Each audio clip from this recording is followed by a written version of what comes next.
pulpits, protest and power.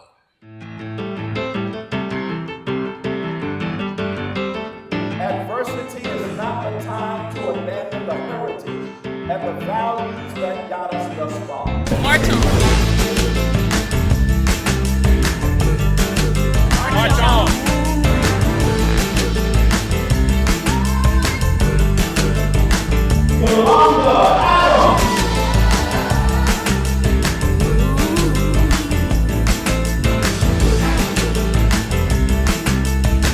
When black women come into the room, we bring everybody with us.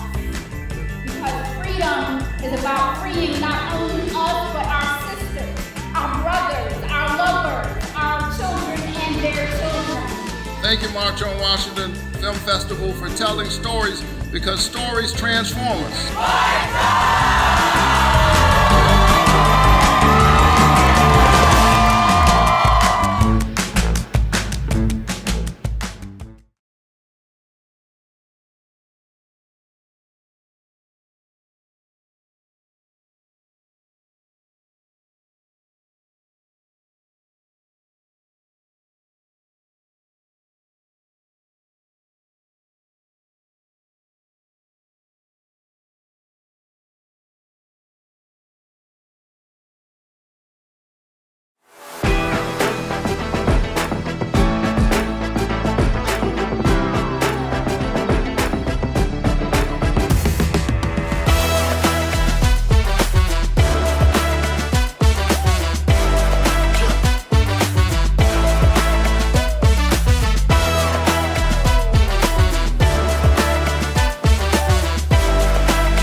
Pulpits, protest and power.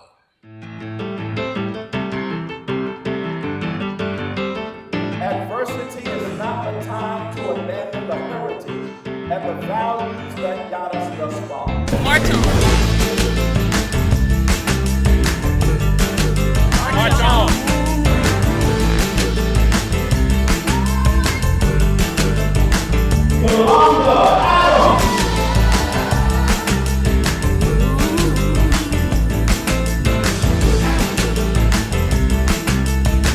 When black women come into the room, we bring everybody with us. Because freedom is about freeing not only us, but our sisters, our brothers, our lovers, our children, and their children. Thank you, March on Washington Film Festival, for telling stories, because stories transform us.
Pulpits, protest and power.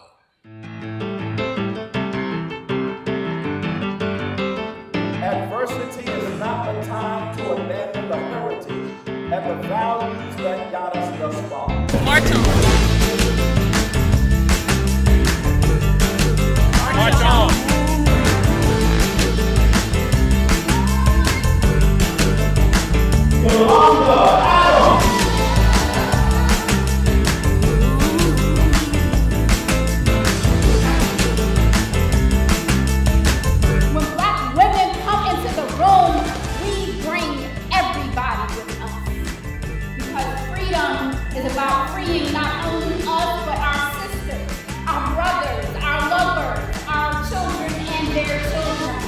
Thank you, March on Washington Film Festival, for telling stories because stories transform us.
Pulpits, protest and power.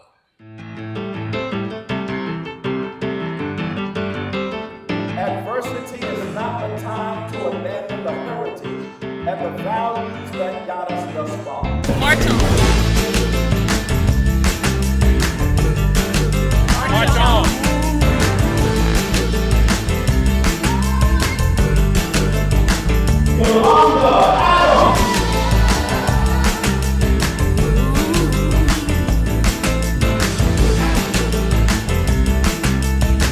When black women come into the room, we bring everybody with us. Because freedom is about freeing not only us, but our sisters, our brothers, our lovers, our children, and their children. Thank you, March on Washington Film Festival, for telling stories because stories transform us.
Pulpits, protest and power.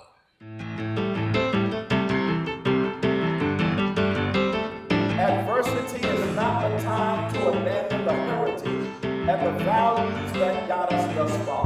March on. March on.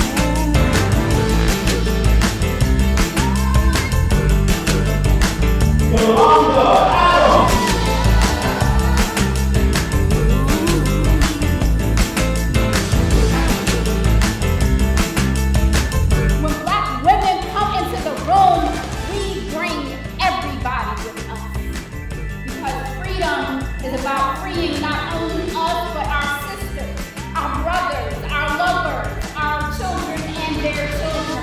Thank you, March on Washington Film Festival, for telling stories because stories transform us.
pulpits, protest and power.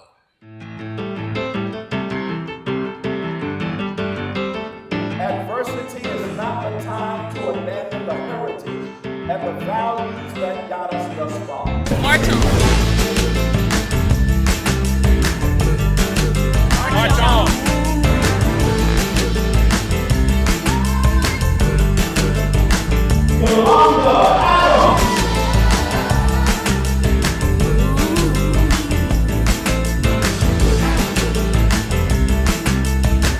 When black women come into the room, we bring everybody with us.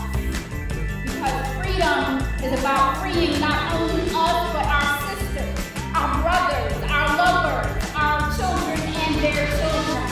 Thank you, March on Washington Film Festival, for telling stories, because stories transform us.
pulpits, protest and power.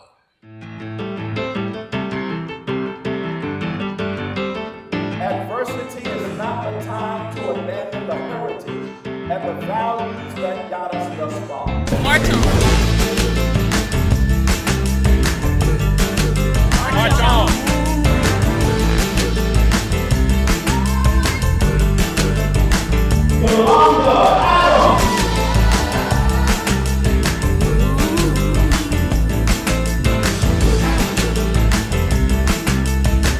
When black women come into the room, we bring everybody with us. Because freedom is about freeing not only us, but our sisters, our brothers, our lovers, our children, and their children. Thank you, March on Washington Film Festival, for telling stories, because stories transform us.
Pulpits, protest and power.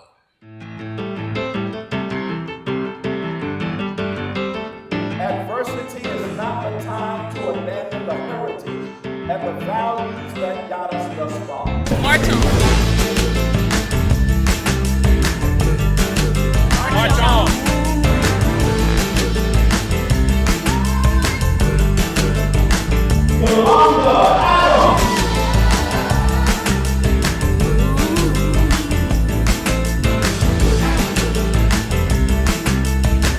When black women come into the room, we bring everybody with us.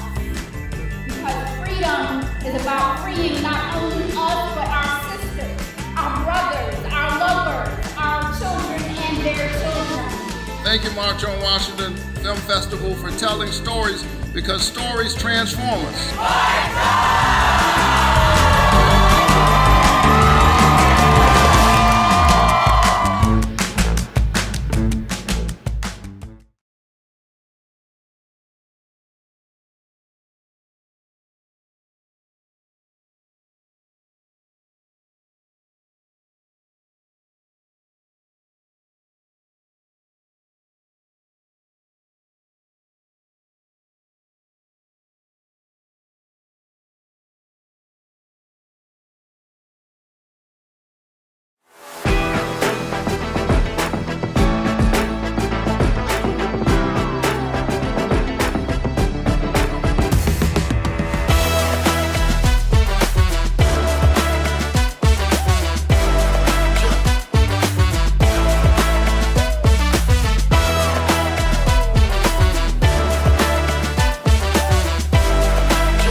Pulpits, protest and power.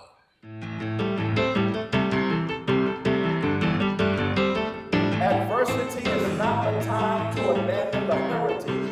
and the values that got us thus far. March on. March on.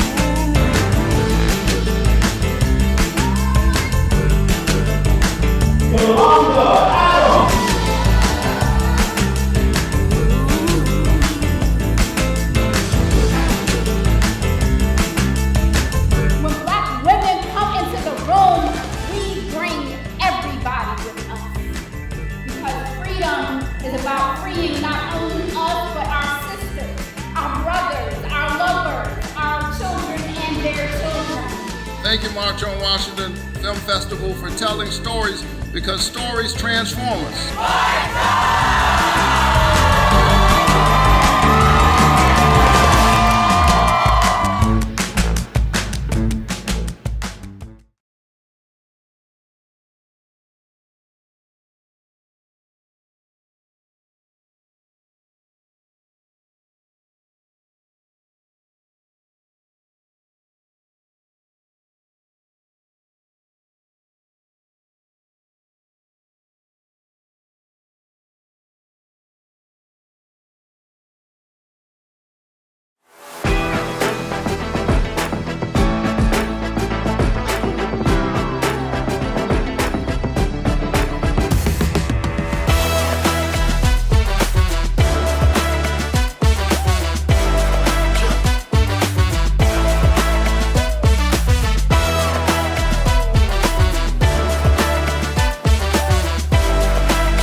Pulpits, protest and power.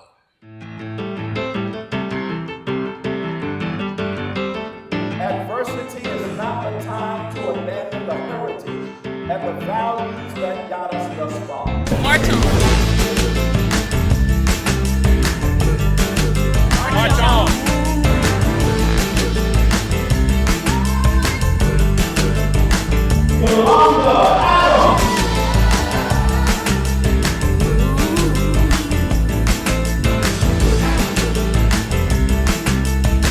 When black women come into the room, we bring everybody with us.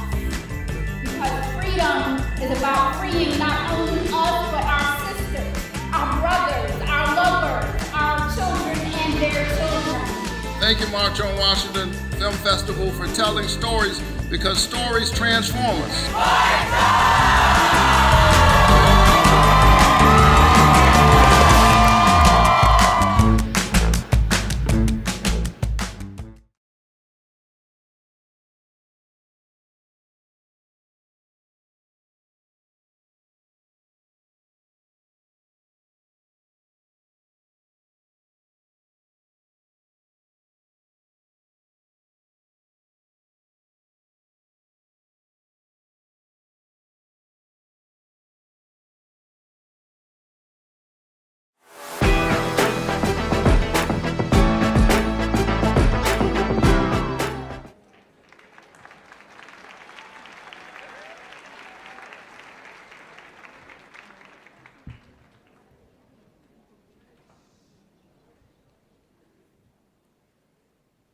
Welcome, one and all. The Apollo Theater and WNYC, in collaboration with the March on Washington Film Festival, proudly present MLK, the Inconvenient King. I'm Michael Hill.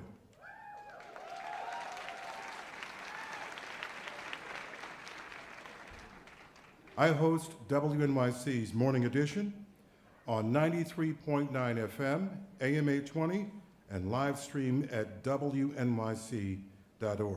Thank you for making WNYC #1 in morning drive in New York. I'm also your master of ceremony for today's program. Throughout today's event, please share your experiences and insight with the official event hashtag. That's hashtag the Inconvenient King.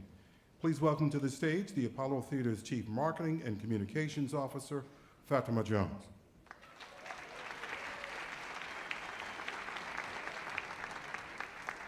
Thank you, thank you. Esteemed guests, thank you, and fellow advocates for justice, and all of you watching and listening around the world on live stream, good afternoon. How are y'all? How you doing, Harlem? Amazing. My name is Fatima Jones, and I personally am so grateful on this day. I know there's a lot going on in the world, but I am grateful for this day to be here with you today.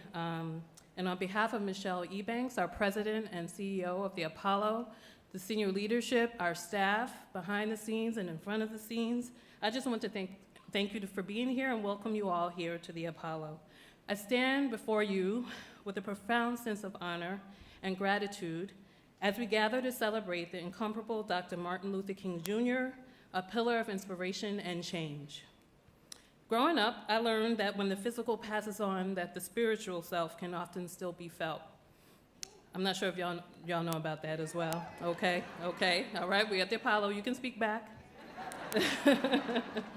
This lesson is something I grapple with every day when I come in and out of the historic theater, because on January 26th, this building, the Apollo I should say, because the building is actually a little bit older, turns 90, all right? Yeah.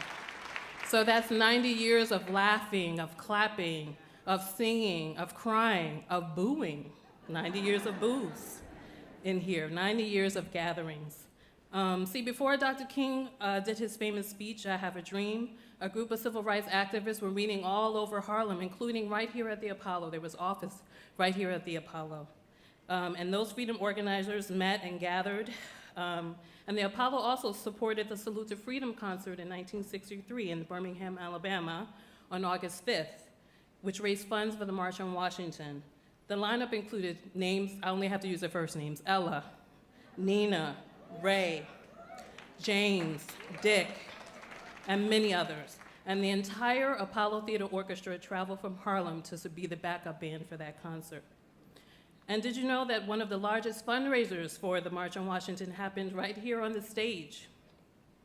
It was a 4-hour post-midnight, like after midnight show, which raised over $30,000 just 4 days before the march began. I'm sure that was crucial funds that was needed. So I'm sharing these anecdotes to remind us all of our interconnected history and why even in 2024, the Apollo remains the place where culture takes shape. From the melodies of jazz to the beats of hip hop, the Apollo has been a beacon of creativity and a sanctuary for those who dare to dream. Today, as we commemorate Dr. King, let us reflect on the strides we've made, but also recognize the challenges ahead of us. Dr. King's dream and his work are not a relic of the past. It's a call to action for the present and the future. In the spirit of Dr. King's vision, let us recommit ourselves to the principles of justice, equality, and unity.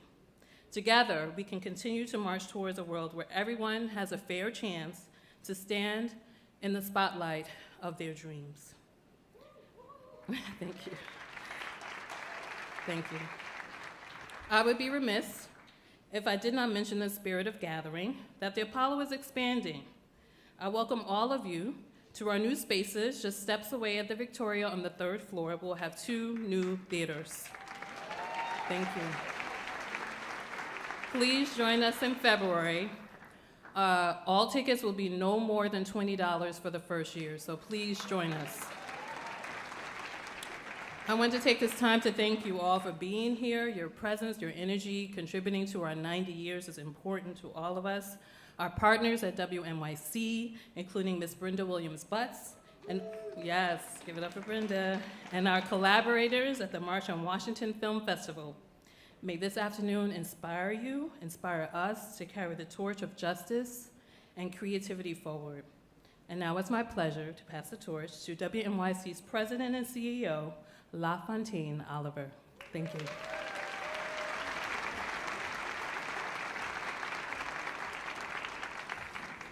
Thank you, Fatima. When I had the honor of coming here to speak on this Apollo stage at last year's event, it was my 7th day on the job as president and CEO of New York Public Radio. Yes. Now, that is by no means the reason I've come to think of this as one of our most special events at WNYC, but it does give me a great joy to know that every year, as I reflect on another anniversary in this thrilling and humbling role, that I'll be called to reflect on the legacy of servant leadership that Dr. King laid out for me and all justice-seeking people in the world. I've been thinking a lot about the title of this year's event, The Inconvenient King.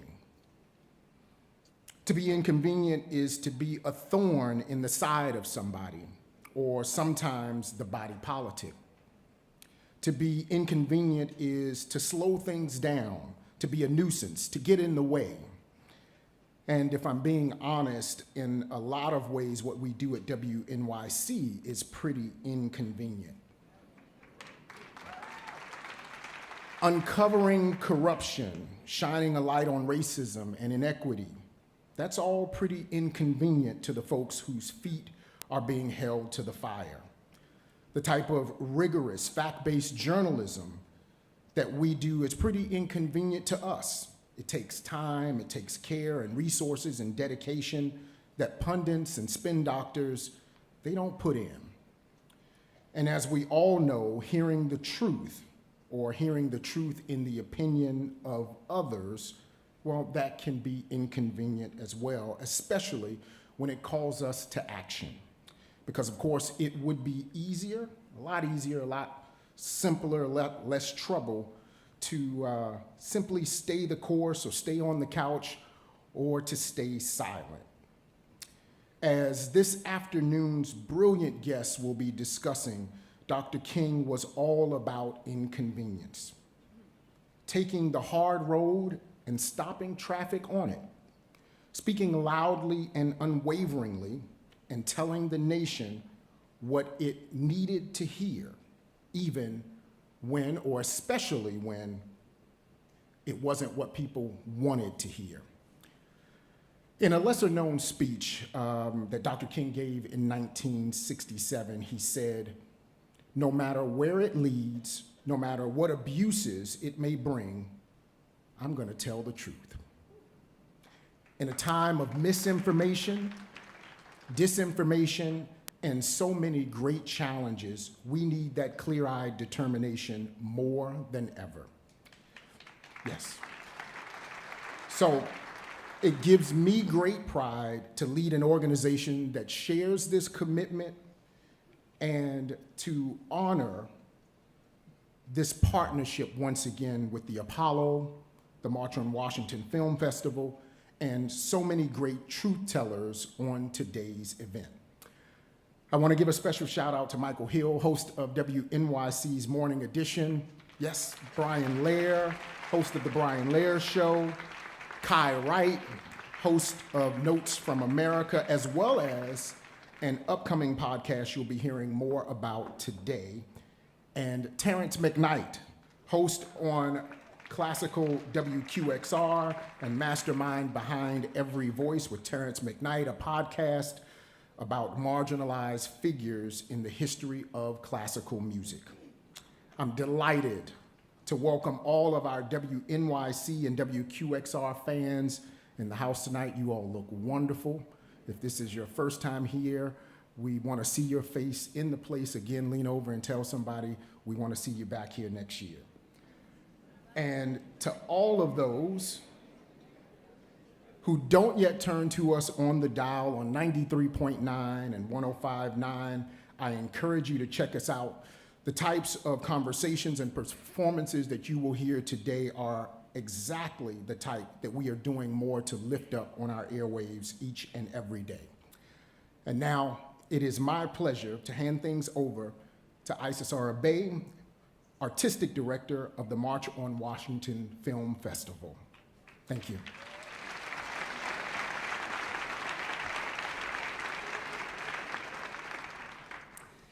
Giving praise to the source of all life and honor to the 7 directions, north, south, east, west, above, below, and within.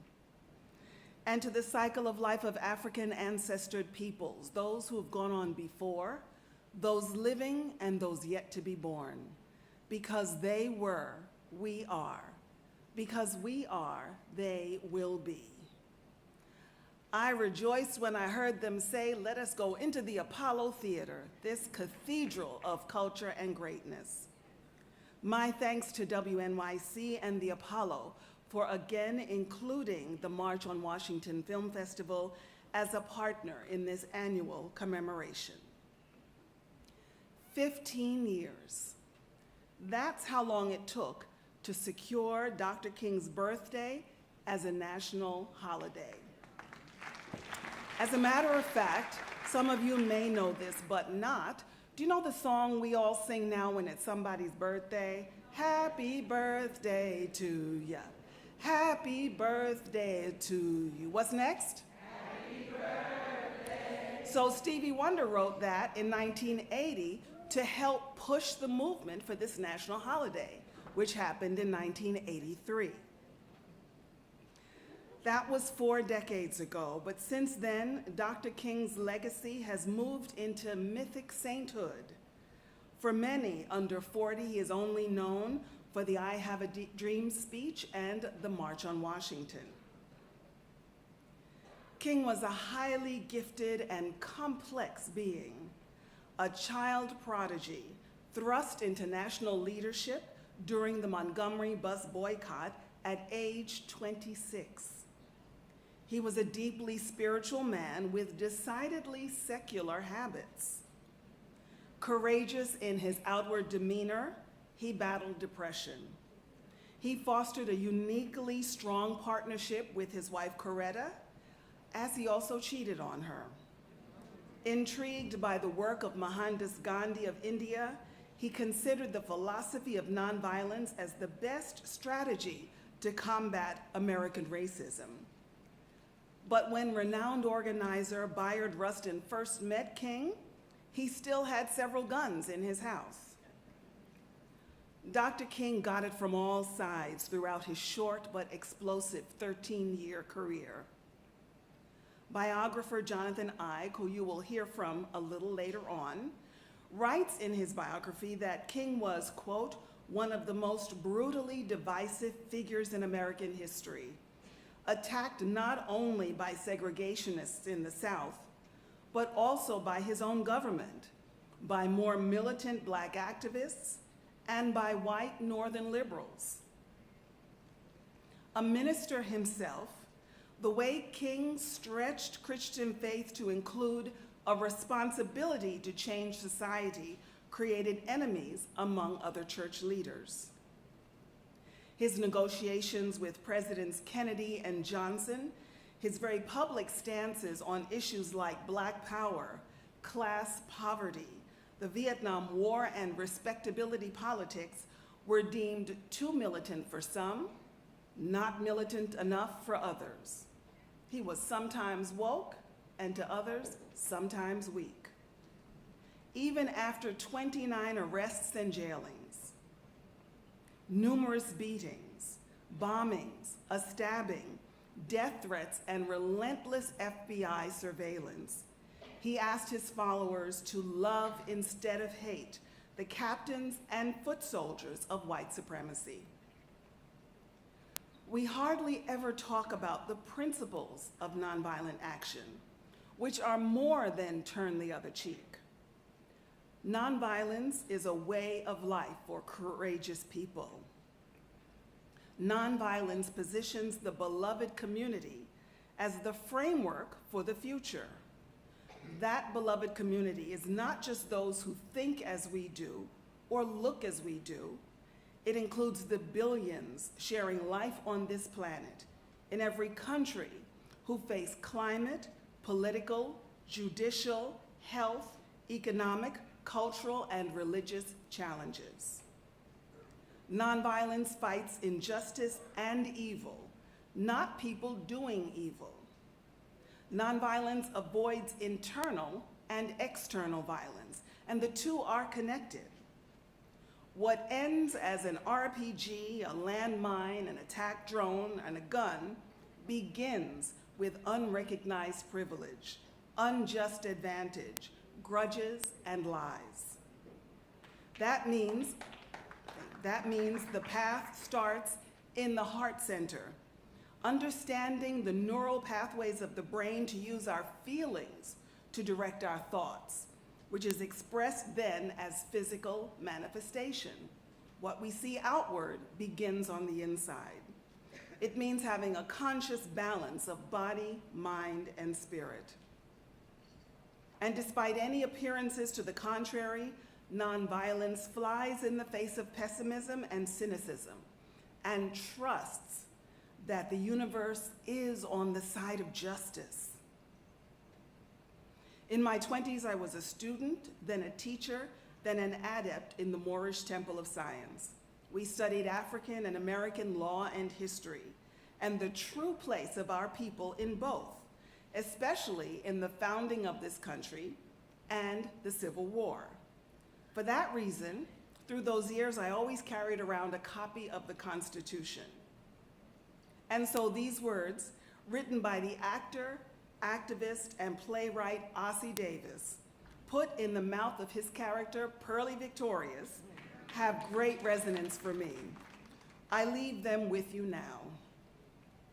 Farewell, my deep and Africanic brothers. Be brave. Keep freedom in the family. Do what you can for the white folks. And now, may the Constitution of the United States go with you. The Bill of Rights protect you. And the State Commission Against Discrimination keep the eyes of the law upon you. Henceforth, now, and forever. Amen. And to that I add, a women. Thank you.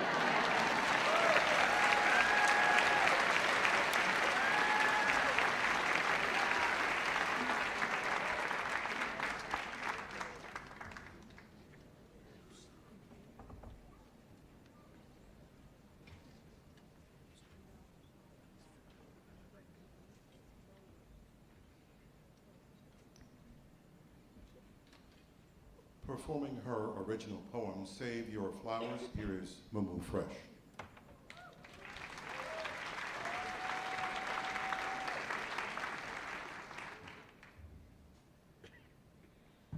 There's a new world that's coming,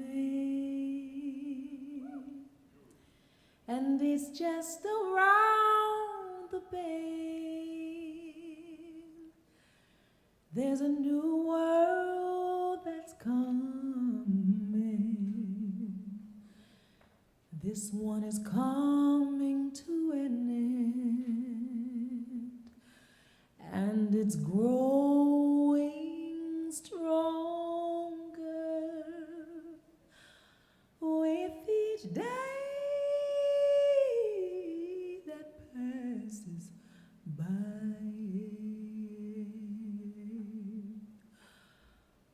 So hold on to your poetry.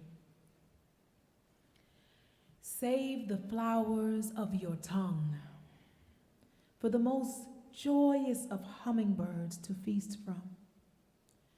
Hold on to your poetry, the bravery in your honesty, the childlike innocence in your optimism, your spontaneous bursts of laughter after returning from your daydream adventure.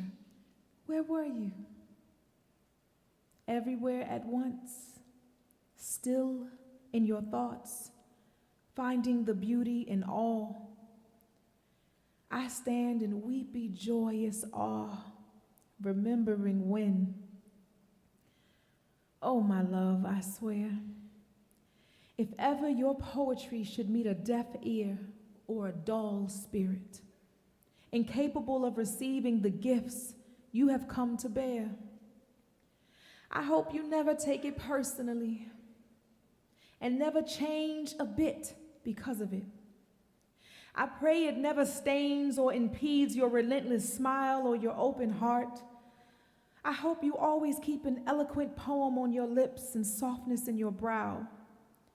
I pray you safeguard your goosebumps and butterflies, and you love courageously without the need to lie or hide. Keep your heart's color palettes broad and playful, introspective and intensely intimate, ever changing, forever growing, but never abandoning you, the real you. And if you must struggle, may your struggles be benevolently beautiful and textured tapestries, relentless resilience. Oh, beloved one, until the end of time, hold on to your poetry. Preserve the flowers of your tongue so that you may speak a new world into existence for the indigo children yet to come. There's a new world that's coming, yeah, and it's just around the bend. There's a new world that's coming. This one is coming to an end, and it's growing stronger with each day that passes by. Thank you.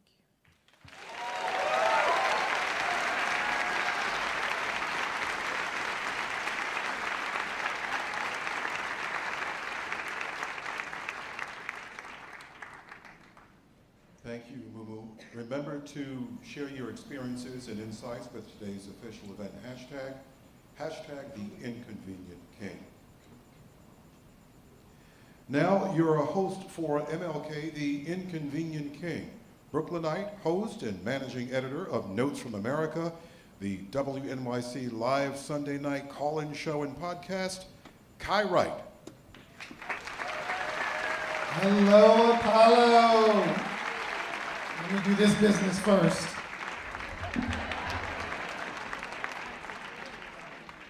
Okay, so we are going to do something fun, or I hope you find it fun. I find it fun. I have to do it every week, so that's good. We are going to make a live radio show right now. So first off, this is our second time doing this at the MLK Day event. Who was here last year? Shout if you were here. Okay, all right. So y'all help your neighbors who didn't shout, because you're gonna be part of this show.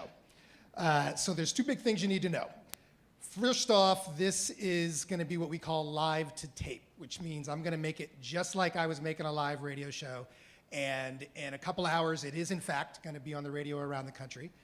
And that means I'm gonna need to take a couple of breaks where the public radio stations do things like say, become a sustaining member. P.S. If you're not a sustaining member of WNYC, you might want to consider it, but that's not this business. And so when we come in and out of those breaks, what we want the world to know is that we are in fact live at the Apollo Theater, and this is not a place that is known for its sitting quiet on its hands. So we want to hear from you. When I say live at the Apollo, you're going to do what? Okay, all right, so we are in safe hands here. All right, second thing you need to know. When you came into the theater, hopefully you received some cards and a thing to write with. This is where you're gonna help me host the show. So on Notes from America, every Sunday, 6 p.m., we invite you to join the conversation. If you've listened before and not called us, this is your big opportunity. On those cards, you're gonna either write down a question if you have one, or you can answer the question I have for you. So we're gonna be talking about the word woke and where it came from in Black culture and how it's being weaponized today. And so here's my question for you. What issue do you wish people were more woke to that would help them understand your life experience? What issue do you wish people were more woke to that will help them understand your life experience? So write as legibly as you can in the dark, include your name, and pass the cards to the end of your aisles. There will be helpful ushers collecting these, and our producers will quickly work through them, and we'll try to get them into the show. There is any time during the show you can do this, but the ideal time to have done it by will be after the first break so that we have time to get it into the second half of the show. Okay. Last bit of housekeeping. When we finish taping Notes from America, that will be the end of the radio show, not the end of the Apollo show. So stick around. There will be plenty of more fantastic stuff to follow after that. And with that, let's make a show. You know what woke means? It means you're a loser. Everything woke turns to shit, okay? Wokeness is a virus more dangerous than any pandemic, hands down. This movement in this country about wokeness has got to stop. Drag shows, gender ideology, critical race theory, and all this other woke BS. And that new disease is called woke culture. It's the new secular religion in America, and its belief system centers on the idea that your identity is based on your race, your gender, and your sexual orientation, full stop. When you go woke, you go broke. We fight the woke in the legislature. We fight the woke in the schools. We fight the woke in the corporations. We will never, ever surrender to the woke mob. Florida is where woke goes to die.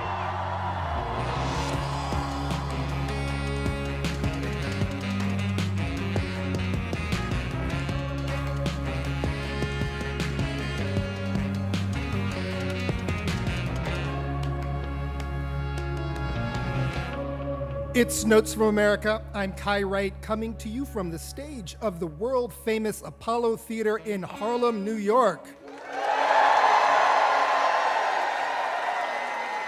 This is a special broadcast of Notes from America to celebrate Martin Luther King Jr. Day, produced in partnership with WNYC and the Apollo Theater, and broadcast to public radio stations all across the country. And you know what? Is anybody here in this crowd woke? Well, we're going to talk in this show about what that word really means.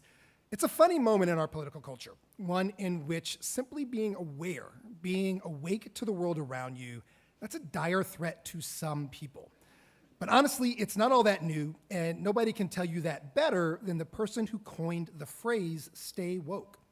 Huddie Ledbetter, better known as Leadbelly, was a pioneering folk musician in the early 20th century. He lived a challenging life. He spent his early years in Louisiana and Texas, mainly sharecropping and singing, and finding his way through some of the most violently racist years in American history. He may have been a violent man himself. He served a couple prison sentences before he began recording songs in the 30s. But his impact on the culture is undeniable.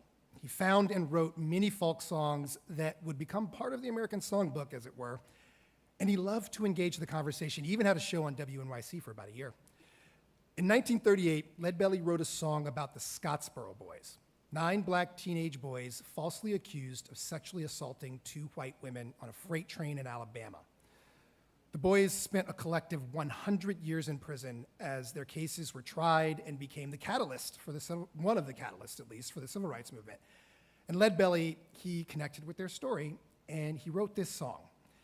Now, he's a gravelly-mouthed Southern man, and the words can be hard to make out, but here's a little bit of it.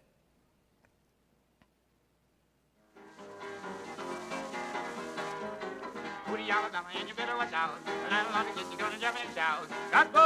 Gospel boy, tell what it's all about. I'm gonna tell all the colored people, even in Harlem swing. Don't you never go to Alabama to try to sing. Go to Alabama, and you better watch out. And I don't want to get you gonna jump and shout. Gospel boy, tell what it's all about. Go to Alabama, and you better watch out. I'm going to tell all the colored people living in Harlem swing, don't you ever go to Alabama, just try to sing. We'll hear a special performance of that whole song in a bit, but first, let's learn more about Leadbelly and the context in which he first told black people, stay woke. I'm joined by his great nephew, Alvin Singh. He's the lead archivist. Yeah, let's hear it for Alvin. He's the lead archivist for Lead Belly's estate, and he's made a documentary about his life. It's called Lead Belly, The Man Who Invented Rock and Roll. Alvin, welcome to Notes from America. Welcome. It's an honor to be here. How you doing? So, Lead Belly was your great uncle. Yep. When did you become aware of him and your relation to him? My first actually awareness of him was around the age of 11 or 12, and it was a huge certificate in my grandmother's house. And I asked her, when did Granddad go to college? And she said, that's not a college certificate, it's a prison pardon. And I said, well, when did Granddad go to prison? And then that's when the story is to her uncle as well, my great uncle. And that's like 3 years later, he was on a U.S. postal stamp. Wow. So that's my connection with Lead Belly, yeah. And before he ever started recording songs, as we said, I mean, he was basically an itinerant farmer, yep. Traveling around, singing, performing in between farming. What was his early life like? He was born in Shreveport, Louisiana, so it was sharecropping, but he started early as a musical musician. So he would travel throughout Dallas, Texas, and Texarkana area with Blind Lemon Jefferson. And back then they would do something called hoboing, which would jump on trains and play music and go to the next town. Yeah. So he started from that background. And he landed in prison a couple times for fights that got near deadly. Yeah, actually, remind you, this is Jim Crow America, so this is in the early 30s and 40s of fair trials, mistrials, and all of that took place. The way my grandmother told the story, and I shared in the documentary, is this was a time where, you didn't have a DJ and you didn't have things like that. So him as the kind of disc jockey for the party, there was a jealousy that was there, and those fights did break out. So he ended up in Sugarland Prison, which is in Texas, and he wrote a song on the spot for the governor of Texas and said, if I had you like you had me, I'll wake up in the morning and set you free. And this was a governor who ran his whole election saying that he would never set pardon on anybody. And sure enough, in 25, he did do the pardon. Sang himself out of prison right. for the first Twice, time. Actually, yeah. Twice. So being in prison was an important part of his story, too, because it was there where he found and wrote a lot of the folk songs that would become... Yeah, so there was a father and son team, the Lomaxes, John and Alan Lomax, who worked for the Library of Congress and Smithsonian to a lot of these recordings of folk songs in America. So what Lead Belly would do is travel throughout the prisons and started off of what kind of songs that they were looking for. And so it ended up being 500-some repertoire songs. Wow, 500-something songs. Yeah. And he was inducted in the Rock and Roll Hall of Fame in 1988, which means he's one of the first people inducted. Yeah, that was the first class. A lot of famous musicians inspired him. You've interviewed some of them. How would you summarize his musical legacy? Oh, we don't have enough time for that, but give it a shot. Yeah, it was. So we did the documentary over a span of 15 years, and I started it with my grandmother's address book. And who were the people on it? Odetta, Harry Belafonte, Pete Seeger, Oscar Brand, these kind of people, Joan Baez, B.B. King. And they all had, just great words to say on how he inspired them, from whether it was, the blues connection or the rock and roll connection, but his music was authenticity, is what I would hear often a lot. And, so for example, Pete Seeger expressed to me that, while him and Woody Guthrie would dress up as a common man with jeans and flannel shirts, Lead Belly showed up at Christmas and children's parties with a tuxedo. That's right. He took his, his performance very serious. That's right. So what he's less known for is, as I said, coining the phrase "stay woke." And that story starts with his 1938 song called Scottsboro Boys. And as I said, these are 9 teenage boys, falsely accused of raping 2 white women in Alabama. What was Lead Belly's relationship to them? Quickly, he met them, right? Yeah, in the song, he actually mentions that he met the lawyer and 4 of the boys. So 4 of them were released and 5 of them were convicted and ended up doing time. Yeah. He met the 4 of them when they came to New York. And that inspired him. And in his recording of the Scottsboro Boys song, he speaks with an interviewer at the end, and this is where he uses the phrase, and for what we believe is the first time. This is an old record, it's hard to make out, but I still want you to hear his voice. So I made this little song about down there. So I advise everybody to be a little careful when they go along through that, but stay woke, keep their eyes open. So again, hard to hear, but he says, stay woke, keep your eyes open. That's right. What do you think he meant by it in that time, Alvin? Wow, I think it was similar. I used the reference of analogy of like the Green Book, right? So the Green Book was something that if you were traveling in the South, what hotels to stay, which restaurants to go to, which places to go to. So, and his reference, from what I'm hearing, it is a warning. It's kind of a warning, and he does mention Harlem a lot in that song. He does. So he's telling, and that to me represented the youth, not so much of New York City, but maybe the youth. And as we know, so if he said that in 1948, 1955 was the Emmett Till case. Right. And so, and he was a Chicago boy as a 14-year-old, and similar cases. And so I believe in his perspective, it was a warning, and it was also for you to stay aware of causes wherever you are. You know, wherever, if you don't have a cause, then you got to fight for something, you know. Alvin Singh, thanks for introducing us to your great uncle and Absolutely. his work. We need to take a break. That's right. Thank you, Alvin. We need to take a break, and when we come back, we will get into how and why this word woke has been distorted and weaponized against racial and social justice movements, and put this whole moment in the context of history. But first, let's actually hear Leadbelly's song. Mumu Fresh is with us. She's a Grammy-nominated Afro-Indigenous singer-songwriter, and she's created an original arrangement of the 1938 song, The Scottsboro Boys, for this Notes from America special, and I'm so honored to give you Mumu Fresh.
If you go to Alabama,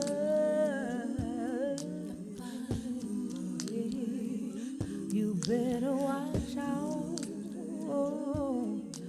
'cause the landlord will catch you.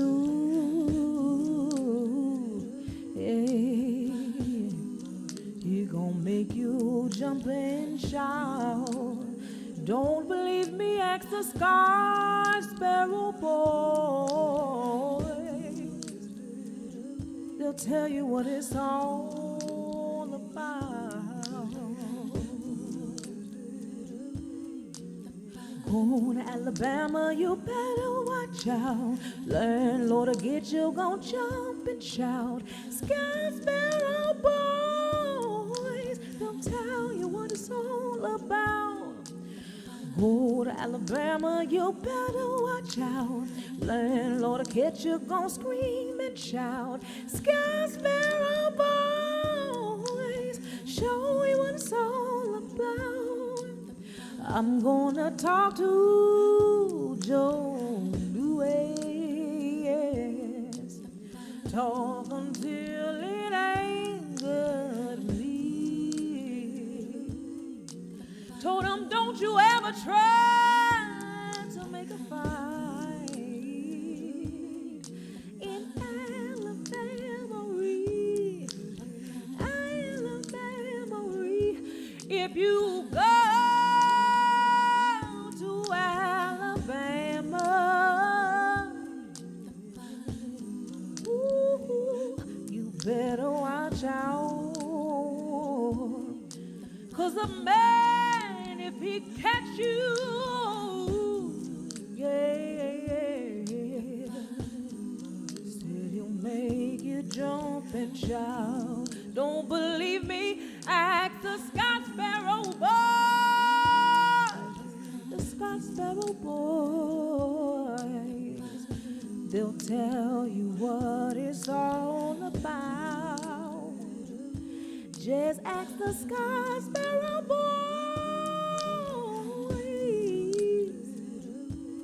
and they'll tell you what it's about, yeah. I'ma tell all you colored people living in Harlem swing. Don't you ever try to come down to Alabama. Don't you try to come and sing, yeah. Go to Alabama, you better watch out. Landlord will get you, gon' jump and shout. Sky Sparrow boys, gon' tell you what it's all about. Sky Sparrow boys, make you scream and shout. If you go to Alabama, oh, colored folk, you better watch out. 'Cause if that man catch you, he'll hang you. He gon' make you jump and shout. Don't believe me? Ask the Scott Sparrow boys.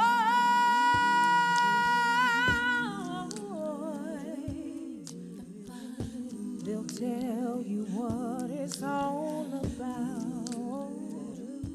Ask those Scott Sparrow boys. They'll tell you what it's all about. Go to Alabama, you better watch out. Landlord will get you, gon' jump and shout. Sky Sparrow boys, they'll tell you what it's all about. The Sky Sparrow boys gonna tell you what it's all about.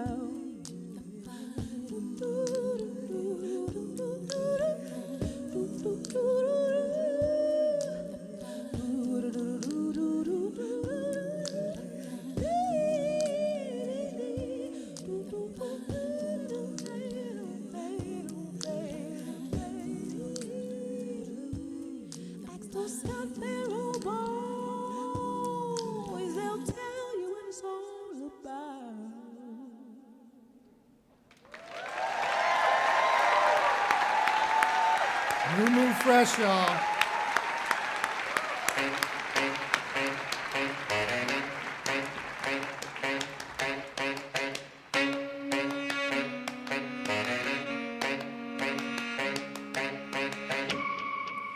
Welcome back. I'm Kai Wright, and this is a special broadcast of Notes from America celebrating Martin Luther King Jr. Day at the world-famous Apollo Theater in Harlem, New York. What's up, Apollo? All right. I'm joined now by Juliet Hooker. She's a political scientist at Brown University who specializes in black political thought. And last year, she published a book called Black Grief, White Grievance, The Politics of Loss. And it's got a lot to tell us about the current political moment, as well as some of the roots of this argument over the word woke. Juliet, welcome to Notes from America. Thanks for having me. So we just heard a rendition of the song Lead Belly wrote about the Scottsboro Boys, which, as I said, is the context in which he said stay woke for the first time. We believe that's where he coined the phrase. Can you put the Scottsboro Boys case into a little more context for us? Why is it so important?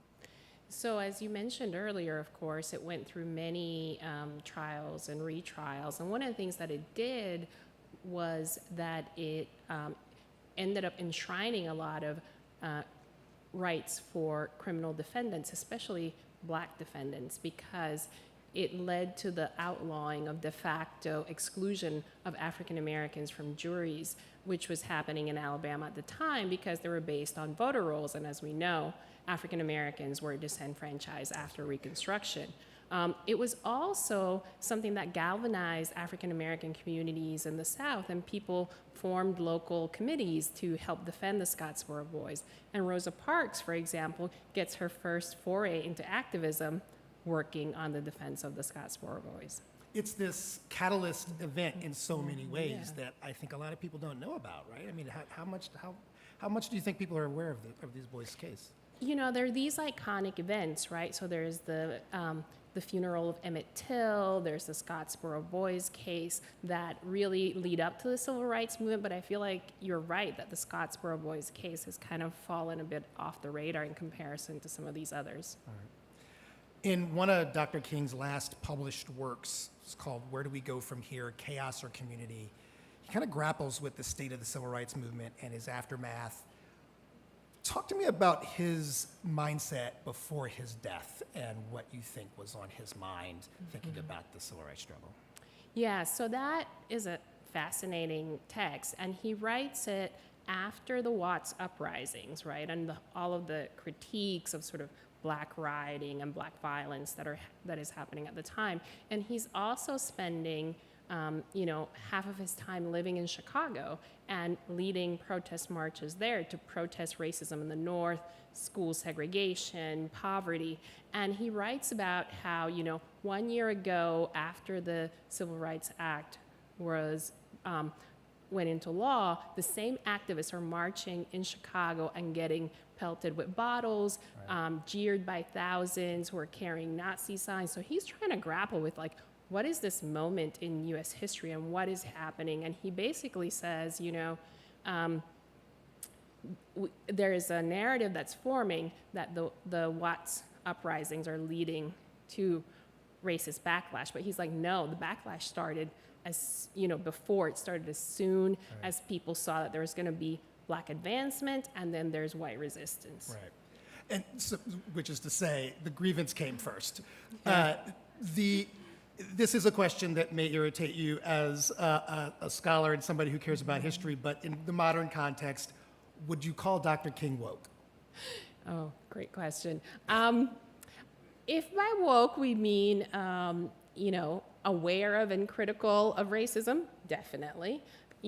As we know, he was, he had these, he was a Southern preacher, so not in terms of perhaps some of the things related to openness, to sexuality, gender that we might associate with it. But certainly I think in terms of a radical vision of what racial justice would require in the United States, I mean, the later king is the king of the Poor People's Campaign, who's focused on economic inequality.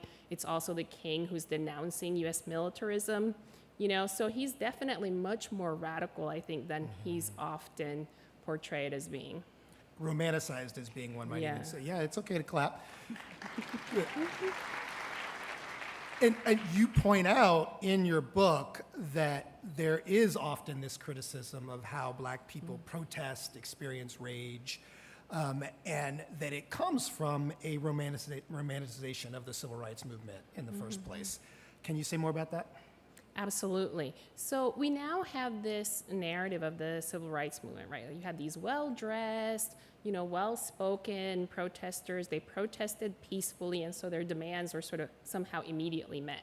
And we know that's not what happened. And one of the things that of course, leads to is this critiques of current protesters saying, you're not following the model of the civil rights movement. You're making people uncomfortable. You're engaging in looting or violence or this or the other. And what that doesn't take into account is that the whole point of the civil rights movement was to make people uncomfortable. It was to create conflict. I mean, they responded peacefully, but the point was disruption. Those disruption. Oh, and so that romanticization you feel like is a core hindrance to organizing today, or maybe not to organizing today, but for people hearing what organizers have to say today. I don't think to organizing, but to how people respond to organizing, right? In the sense that people are often critical of contemporary activists saying, you're not following the model of the civil rights movement. But then that doesn't take into account the fact that even when people protest peacefully, that doesn't mean that their protests are taken, are somehow responded to correctly. So if you think about athletes kneeling, the most peaceful protest you can make, and people were still on a knee. Yeah, and people were still super critical of those.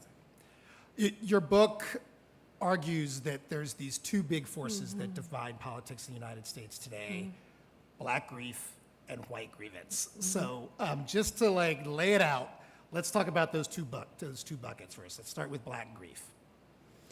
So by black grief, I mean the way in which black people have suffered losses continually over the course of U.S. history. And they've had to respond to those losses often by mobilizing to gain justice for their loved ones who were killed by violence. And so this has meant that there's this tradition in black politics of grief, death being this catalyst for activism. Right? If you think about the funeral of Emmett Till, if you think about the movement for Black Lives, right? It was these moments of outpouring of grief and anger that people then channel into politics in order to try to create change. Right. And then for the white grievance part of it. So white grievance, I think of as a form of anticipatory loss, right? So there's the other side of black people facing disproportionate loss is that white people have not, as a group, had to face as much. And so they often respond to gains by other groups by feeling displaced. So if you think about the response, some people agree with that sentiment, of all lives matter as a response to Black Lives Matter, right? That's because, this isn't about me. And so this sense of displacement, of being displaced by other people seeking to, have their rights upheld, I think is what leads people to see themselves as victims and mobilize in terms of these rhetorics of resentment, grievance. And you opened the book talking about January 6th. Yes. As a kind of classic example of these two things, black grief and white grievance playing out. Just kind of spell out how you see these two things on that day. Well, I mean, one thing that many people pointed to on that day is the kid glove treatment that was accorded to the January 6th insurrectionists in comparison to how Black Lives Matter protesters had been treated in Washington, D.C., right? And we see this now with people trying to whitewash what happened. I mean, an actual insurrection and calling it, people were just being tourists visiting the Capitol, right? And on the other hand, there are also people who will say things like, Black Lives Matter protests are about looting, they're about violence. It doesn't matter what happened in the protest. There's this assumption that, there's something illegitimate about trying to get justice for Black people. We typically take calls as part of our show. We've asked our audience here at the Apollo to submit questions instead of our callers. And Julius here asks a two-part question, but one I want to ask you about, is it possible to be too woke too consumed and paranoid. And as a student of Black political thought, I do wonder this question. I mean, you've studied the Marcus Garvey movement, you've studied some of the, taking that question seriously, is there a place where it becomes a problem for a racial justice or a social justice movement? So that's an interesting question. I think one thing that I would say is, it depends on what we're talking about. So if you mean, in terms of the personal consequences of feeling like you're always aware of, of the ways in which you're experiencing racism, sexism, all these things. Part of the problem is you can't really turn that off, right? And some people do respond by saying, I'm just going to try to block it out, and then they realize, no, I can't, because you suffer some incidents of racism or sexism.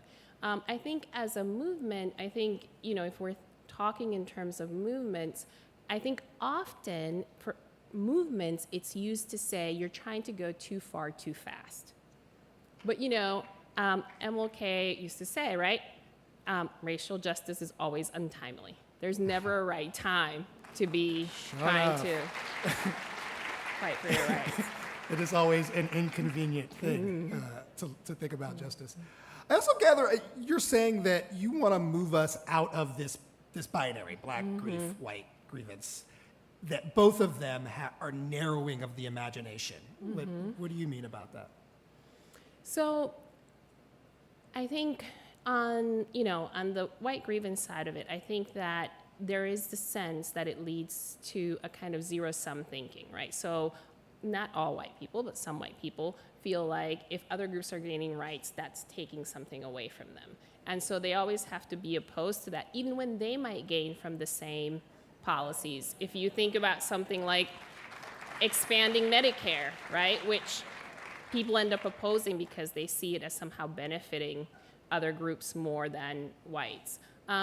The other thing on the Black side, I think, there's a tradition in Black political thought where I think Black thinkers and activists have taken on this, the sense that, it is incumbent on them to try to change U.S. democracy, to try to take on this burden.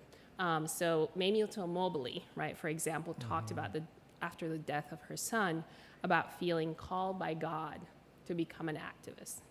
And it was heroic what she did, and we can celebrate the heroism of people who take on these roles while also thinking about the cost of that activism. If you think about somebody like Erica Gardner, who ends up dying young of a heart attack after taking on this role of activist after the death of her father.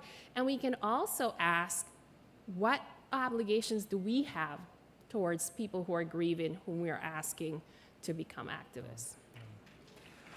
I want to turn to the current battleground over wokeness, which is higher education. The most recent news is surrounding Claudine Gay, the former president of Harvard.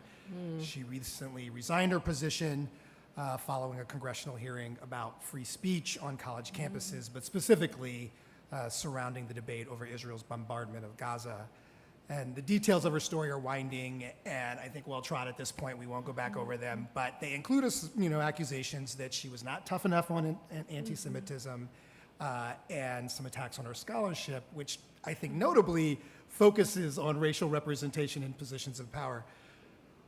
What does all of this moment around Claudine Gay tell you as someone who is sitting in higher education, studying racial justice? What does this tell you about the culture war in higher education right now? So it's extremely disappointing. I think what we're seeing is people really weaponizing these concerns about anti-Semitism and about plagiarism, but it's not really about that. And they're using it, I think, in order to really attack higher education. Higher education itself. Higher education itself, because it started with the public universities where a lot of states, right, were making all of these state legislatures were really trying to clamp down on what was happening in public education, and now they're going after private education. I think one of the reasons that's happening is because higher education teaches people critical thinking skills, and it teaches you accurate history. Did you see this coming? I mean, from inside academia, is this moment a surprise to folks who do the kind of work you do, or?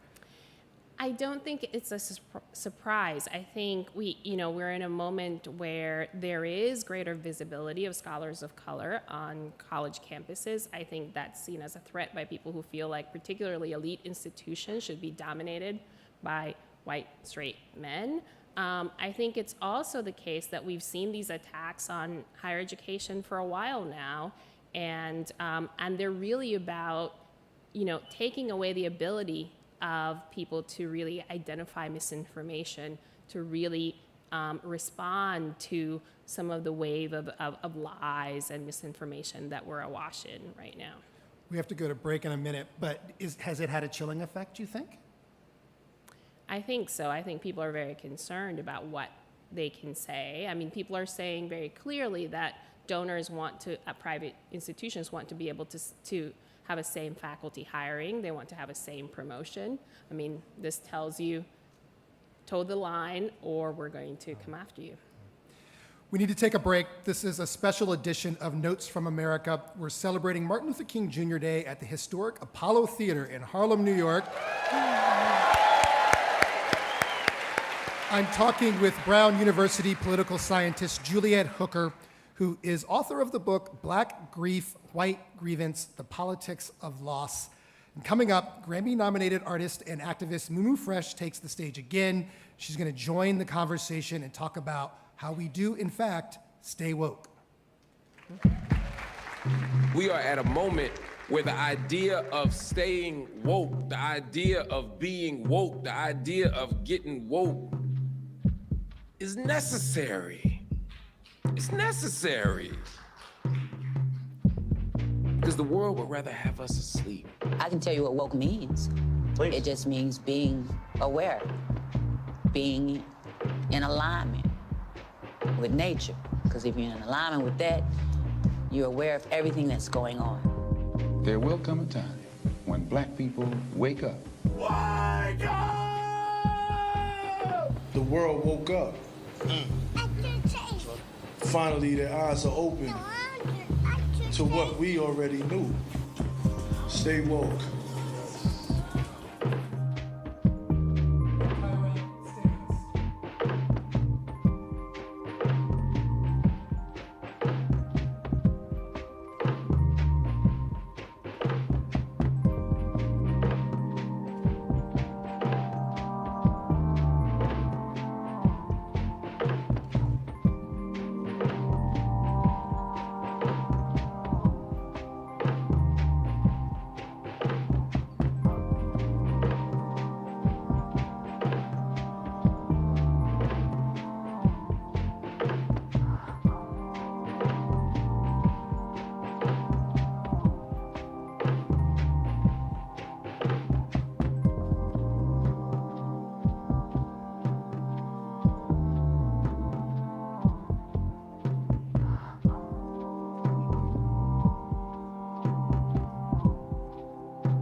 From the Apollo Theater in Harlem, New York, it's Notes from America.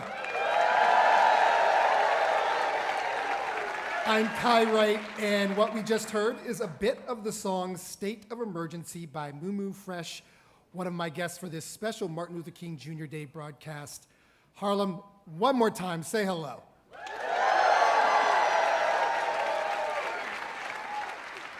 And Mumu Fresh joins our conversation now, though I have to say that your real name is Maimuna Youssef. Yes. Mumu Fresh is your stage name. Right. And it's got a cool origin story. So will you share that with us? My stage name? Yeah. It comes from being on the road with the Roots. Mumu is like a pet name, kind of my mother would call me Mumu Sha, Mumu Ye. And when I started touring with the Roots, maybe in like 2005, Rozelle had left and Scratch had left, and so I was, trying to fill in with my beatbox, my early beatbox skills. And I was beatboxing one day and just adding the ad lib and adding to the flow of what Black Thought was doing, and he just looked back and was like, "Moo fresh, fresh, fresh." I was like, "Oh, I like that. That works." And it has a meaning in Nigeria, right? Oh my God! All over the world, Mumu has different. Wait, you sure you want me to tell that story? Well, tell it in a way that's safe for public radio conversation. Yes, Mumu has many names in many different countries. I've traveled. Everywhere I travel, people tell me it has a different name. And in Nigeria, it means the fool, right? Stupid. So I was like, well, I'm stupid fresh. I feel like it still works, Yeah, so many regions, many names. Indeed. So we just heard a bit of your song, State of Emergency. It's from 2023, and I have to point out some of the lyrics. You write, "The world is waking up, no time for the politics, because we can't lose focus, feeling so hopeless. All that's been broken needs to be fixed. Sign of the times, it's coming quick, and we can't wait on the government. This is a state of emergency." Right. It's beautiful lyrics. This is a song about climate change, though. It is. Tell me about that. Well, it's something that affects all of us. All of my life, climate change has been a kind of niche cause, right? If you have the luxury to worry about climate change, if you're in this crunchy granola group and you worry about climate change because you have extra time, right? And it has not been something that in the Black and brown communities that we have taken the lead on as we should, as stewards of the earth, right? As indigenous people of the land, as traditionally we come from the earth. My family's from Mississippi, and anybody who has, I'm sure lots of people in here from New York. I just read Dapper Dan's book, and he talks about so many people who settled in Harlem actually came from North and South Carolina, and they kept their communities very tight-knit, and they understood how to farm. They understood how to live in balance with nature and not to harm the nature. And that's something that we've lost sight of. We have lost feeling like the environment is ours, like Mother Nature is ours and our responsibility, our mother, And it is something that I feel like we need to be in the forefront of, making sure that we're preserving this relationship with Mother Earth and caring for her in the deep way that I believe we were assigned to do. That's right. So that's something you want us all to be more woke about. Absolutely. And one of the things we've asked our audience here is to tell us things they want to be more woke about. They're going to stand in as our callers in this week's show. So I want to get to some of our audience questions and comments. And one of them, Juliet Hooker, we got a number of questions actually from in our last conversation about Israel and Palestine today. And Rachel asked, how does MLK's message connect with the ongoing crisis in Palestine and Israel today? Well, I mean, most clearly, right, we know that he would oppose the war because he was, he espoused nonviolence. So I think it's pretty clear that he would see war not as the solution to the conflict. To anyone's problem. Anyone's problems, and that there need to be political and diplomatic solutions to the crisis in Palestine and Israel, and trying to find a way, I think, for people to live together in the territory that they find themselves sharing. Why do you feel like you have to engage? This is now for you, Maimuna. Why do you feel like you have to engage politically in your songs? Why is that part of your I don't feel work? like I have to. I feel called to. I feel like being involved, because people always ask me, how'd you get involved in social justice? I say, well, I was born into it. I didn't have a choice, That's who you know. you are. Yeah, and so it's just, I feel it on my heart, you know. I write about what I feel spiritually called to sing about and to talk about when I moved to things. I consult with God, like, is this something you want me to speak on? When should I speak on it? How should I speak on it? So that is something that among many other things I feel strongly about. During Standing Rock, the resistance at Standing Rock, when we were protesting these pipelines, that was a cause that I really felt strongly about getting the hip hop community involved in, right? Because a lot of people felt like, oh, that's an Indian issue, that's a Native American issue. But water is an everybody issue. And we don't have forever to figure this thing out. We do not have forever to figure this thing out. You understand what I'm saying? This is not somewhere far in the future. Maybe we'll let future generations figure it out. Like, we don't have that kind of time. And so I wanted people to feel the urgency of it. And if the government isn't doing it, every last one of us can make a choice every single day to protect the environment, to stop using fossil fuels. All of us can make that choice, and we have the power to push this thing forward, even if the big companies don't want it. We have the ability to force their hand to save all of us. We've talked about the climate, we've talked about nonviolence and war. Here's a question from Lynn Lee that I think connects some of these ideas. I wish people were more aware of things happening in other countries and understood systems that work abroad, like healthcare. How do we get beyond American exceptionalism and learn from other communities and societies? That's big. That's big. So in our wokeness, how do we think globally? You want to take that, Juliet? So I think this is this is something that is a real problem in the U.S., that because of this narrative of American exceptionalism, everybody is so focused on what's happening here, as opposed to thinking, how can the U.S. learn from other places? And I think one way in which we can think about this is, there are all these things that are actually not going well in the United States that are wrong, and maybe we have something to learn from other people. Yeah. You want to add to it? Yeah, absolutely. I feel like we need to travel more. I see people make comments about comparing other countries to this country, and they haven't traveled anywhere. How would you know? How do you know what's going on, And also seeing ourselves... You cannot be aware if seriously, you literally do not know. And seeing ourselves connected, like everything impacts the other. We're not, some island. Like, given the conflict, right, I've heard many black people saying, well, why are we worried about what's going on in Palestine? How come we're not worried about what's going on in Congo and in Niger and in Nigeria? And we absolutely should be worried about all those things, but those things are connected. The more you travel, the smaller the world gets. These things are not isolated. Financially, they're connected. Politically, they're connected. I mean, you see that South Africa is leading this charge in this lawsuit. We are connected. We are not, and we have to see ourselves that way. We cannot keep seeing ourselves as isolated, even by race. We are connected by thought, by intention, by where your heart is, by your morals. That is where we are connected and aligned.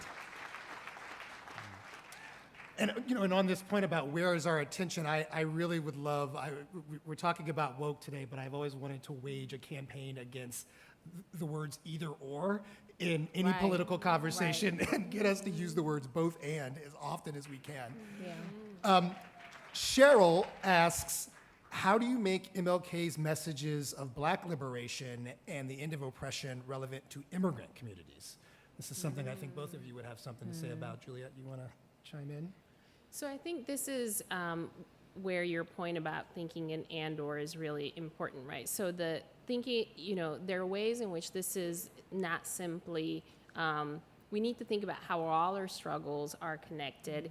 Thinking about, things like immigrant detention or the separation of children from their families at the border, that this is connected to mass incarceration. It's connected to the way in which we think about policing, as a way out of problems, as opposed to thinking more creatively about how we how we might solve certain kinds of problems. And also, if you think about the rhetoric around, there's a kind of immigrant invasion and the sense that people are feeling being displaced, that's connected also to people who are already here, who are also not seen as full citizens, right? So these things aren't disconnected because they're all part of what do we want the U.S. to look like? What do we want it to be like? How do we want to treat its citizens, and what kind of state do we want to have? Do we want to have a state that polices, that that is oppressive, or a state that takes care of people? I think it's aligned with MLK's message, in particular because he was trying to get the workers' unions created, and on that level, we are very much in this same economic struggle, right? You see a lot of the tensions have to do with economics. It has to do with people's fear about not having enough, right? And there not being systems in place that make sure that everyone has enough, because there is enough for everyone if it's distributed properly, right?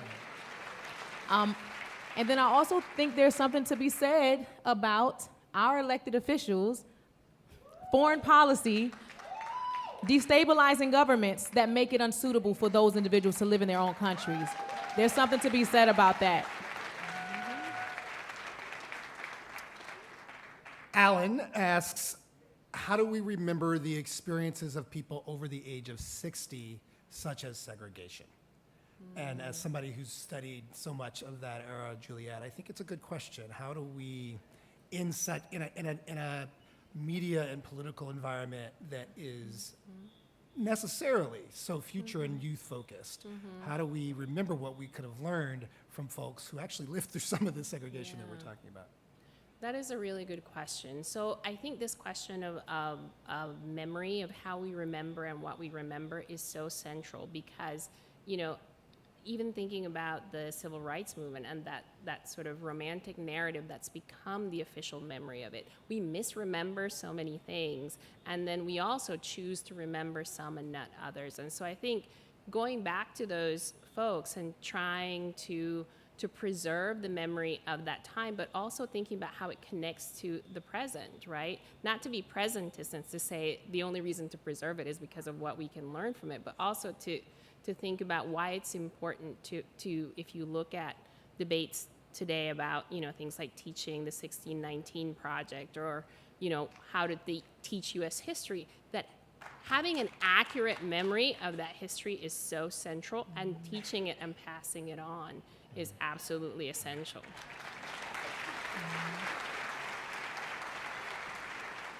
Maimouna, earlier in the show, we heard your incredible rendition of the Scottsboro Boys' Lead Belly song. Were you familiar with the song before this? I was not, and I was also interested that he used the word woke in the track. I was like, wow, they've been saying this since back then? But you had just come to him. Tell me, what are your reflections on him now that he's come to you?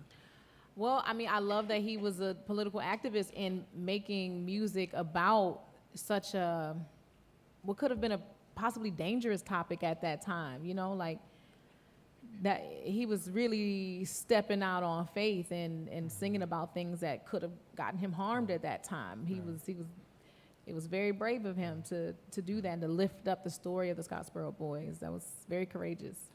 Your rendition was wonderful. Thank you. You also have a song called Say My Name that is a tribute to Sandra Bland. Mm-hmm. Sandra Bland was, of course, the 28-year-old black woman who was found hanged in a jail cell in Texas in 2015. Can you tell us about that song? Yeah, so I remember watching on YouTube, I watched her be pulled over and handcuffed and arrested, and when we found out that she had been hanged in prison, I just remember seeing so many of the comments, just having so little remorse for this woman, saying things like, well, she was probably talking too much. Black women are real mouthy. And it just vexed my spirit so much that I wanted to write a tribute to her so that you could empathize with her humanity, that she wasn't just a mouthy black woman who, asked for it, but that you could really, really feel her humanity and put yourself in her shoes and what would you want to have been said about you? Would you have wanted someone to empathize and see your humanity and to give you a second chance or a first chance, or to not have seen you as a criminal off rip, you know? And I wrote it in a doo-wop style, you know, as a tribute. You know, we tribute our ancestors with the doo-wop style. Yeah, and it just was really important for me to tribute her, and I ended up meeting her mom. Her mom actually, I don't even know how she got my number. She just called me at like 5 in the morning, like, "Are you Mumu Fresh?" Wow. And I could tell she was a older woman, and I was raised right, so I said, "Yes, ma'am." And she said, "I'm Sandy's mom," and I just broke out in tears. You know, we just built a very beautiful connection around that, and I told her I would make sure I would always lift her daughter up and tell her story and embody her humanity, you know. That is a lovely thought for us to close on. We are going to have to leave it there. Before we go, Mumu Fresh is going to give us one more performance. So let me get some business out of the way for her while we do that, while she gets ready to do that. I want to thank Juliette Hooker. She's a political scientist at Brown University and author of the book Black Grief, White Grievance, The Politics of Loss. Thank you so much for being with us today, Juliette. Thanks for having me. Notes from America is a production of WNYC Studios. Check out our podcast for any episodes you may have missed or want to revisit. We're on Instagram at Notes with Kai. A big, big thanks to our partners at the Apollo Theater and to our incredible live audience here in Harlem. And thanks to the Grammy-nominated recording artist and activist Mumu Fresh, who is ready to sing for us. I'm Kai Wright. This is Notes from America, and here is Mumu Fresh with North Star.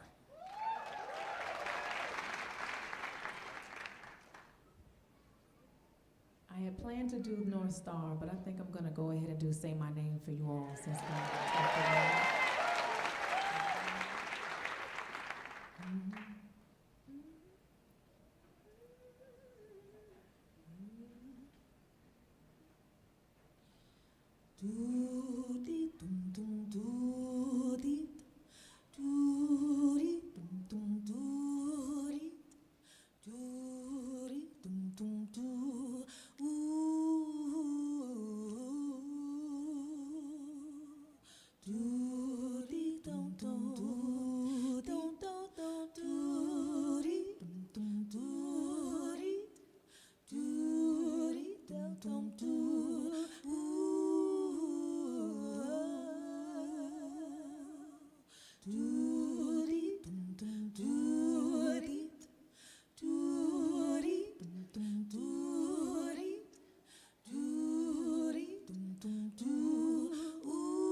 the hands of the policeman.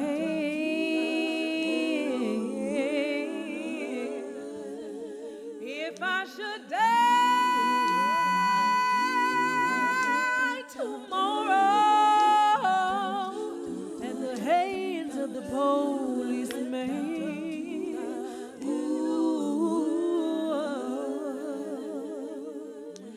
and the papers say we're gonna call it a suicide, would you even question why?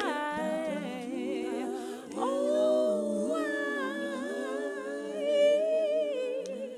Would you shake your head, say this ain't right? Would you do your best to forget about me? Please.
My name be spared and my story unsung. Would you search for the answers or take what they hand us?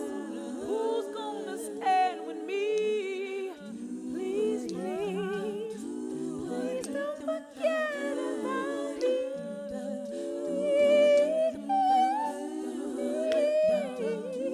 Don't forget about me. Just say my name. Say my name. Say my name. Say my name. My name.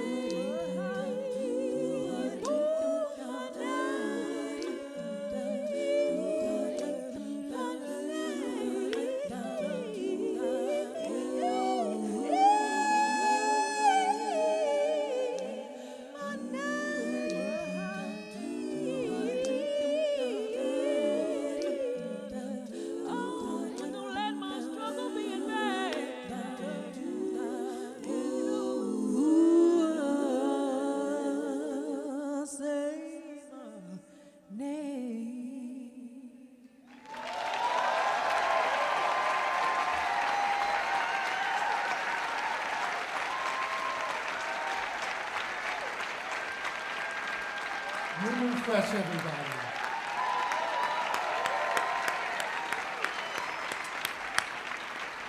So before I leave you, I want to tell you about another project I have been working on that's coming this week, because a lot of it is centered here in Harlem. It's a powerful story about the early days of the AIDS epidemic and the people who refused to accept it or to stay out of sight. It's called Blind Spot, The Plague in the Shadows, and I want to play the trailer for you.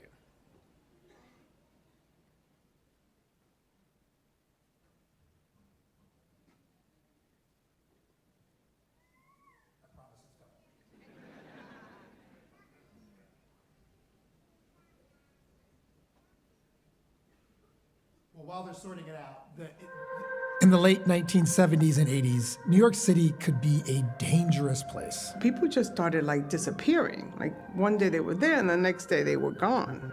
Like where did they go?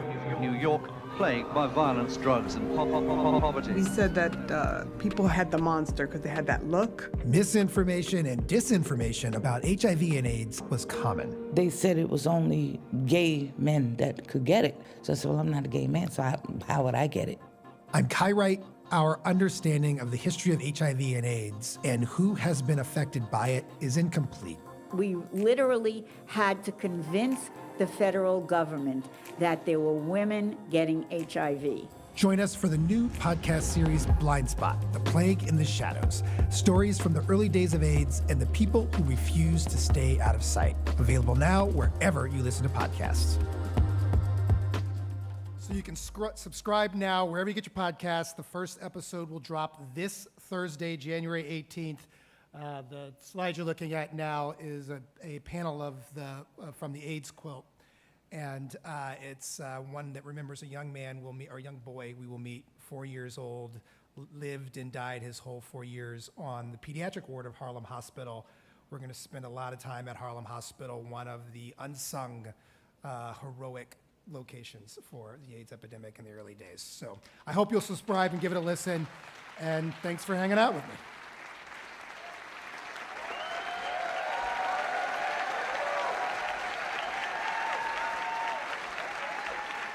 Another hand for Kai Wright. Another hand for Kai Wright.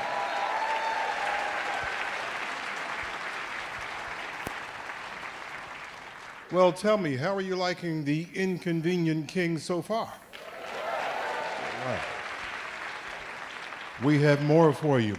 New York Public Radio's Brian Lehrer engaged in conversation with the co-authors of Just Action, Richard and Leah Rothstein. The father-daughter duo spoke on a wide range of subjects: housing segregation, the role of local, state, and federal government, and how to awaken allyship and activism. Ladies and gentlemen, Brian Lehrer.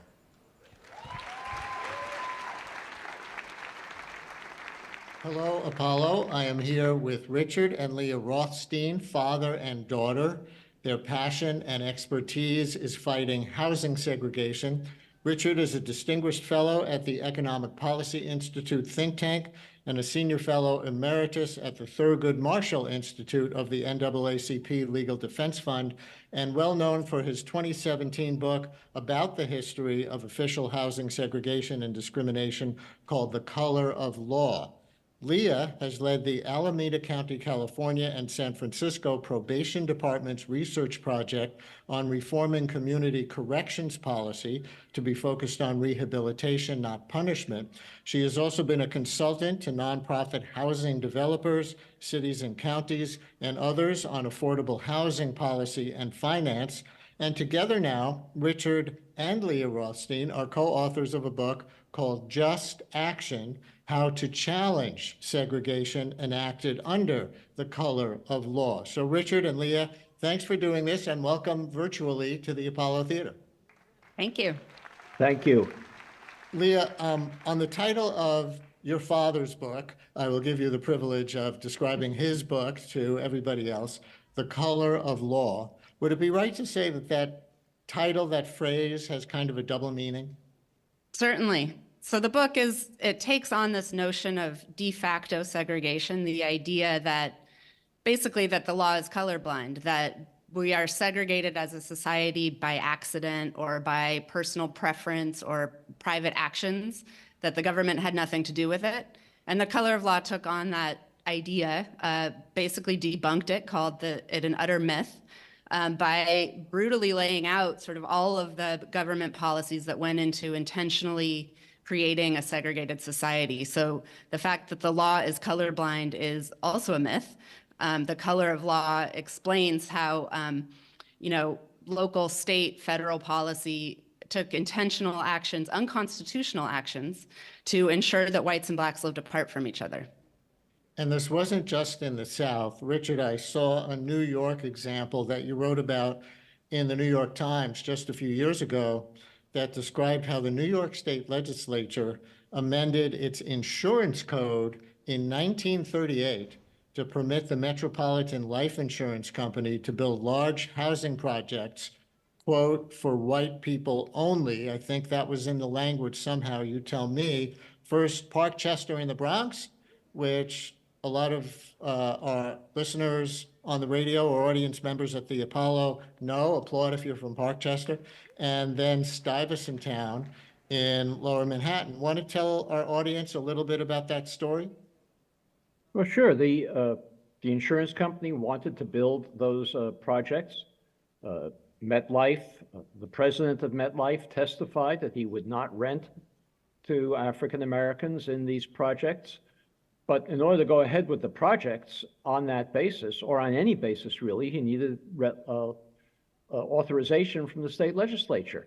He needed city involvement. As you know, in a project like that, you need to condemn land. There needs to be lots of involvement on the city to permit such a project to go forward and to allow it to assemble the land. So this was not a private development in any meaningful sense. Without government participation and endorsement of a segregated, exclusive white community, it could not, neither of those projects could have gone forward. And that's a very small example of the kinds of policies that were followed all over the country to create segregation by government. Had the state legislature, had the city of New York followed their constitutional responsibilities, they would have had to insist that the MetLife rent apartments in those two projects on a non-discriminatory basis. But they failed in their constitutional responsibilities.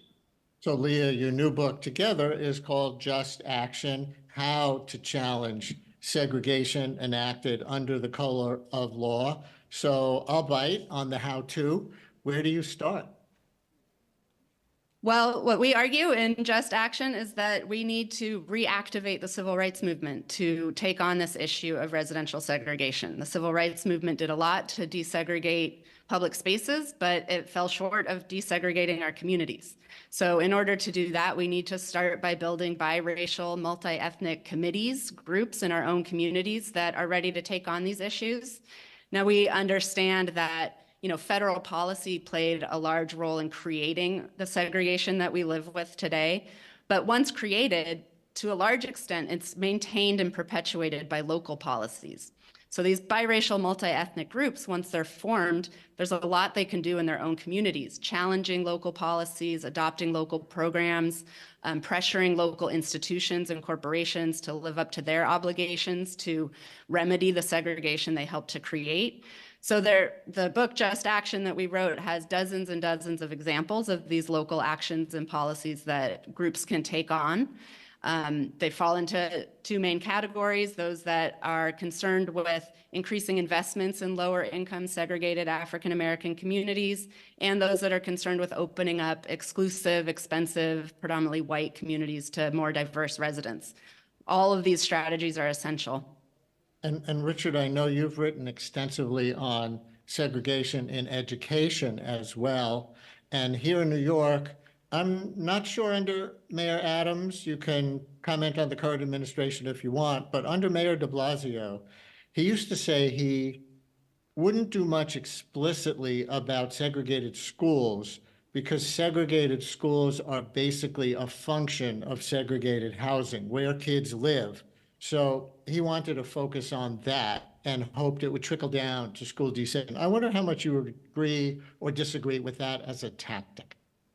Well, I fully agree with that. That is the primary reason that we have segregated schools, is because of segregated neighborhoods.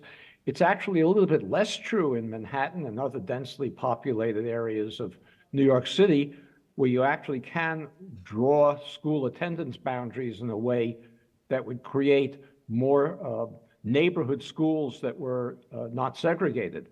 But in much of the country, that's not possible. In almost all of the country, that's not possible.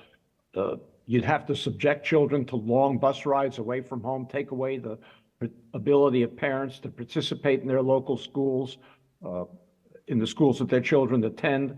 If you did that, what we need are desegregation of neighborhoods so that schools can become diverse and not overwhelmed with concentrated poverty and concentrated disadvantage.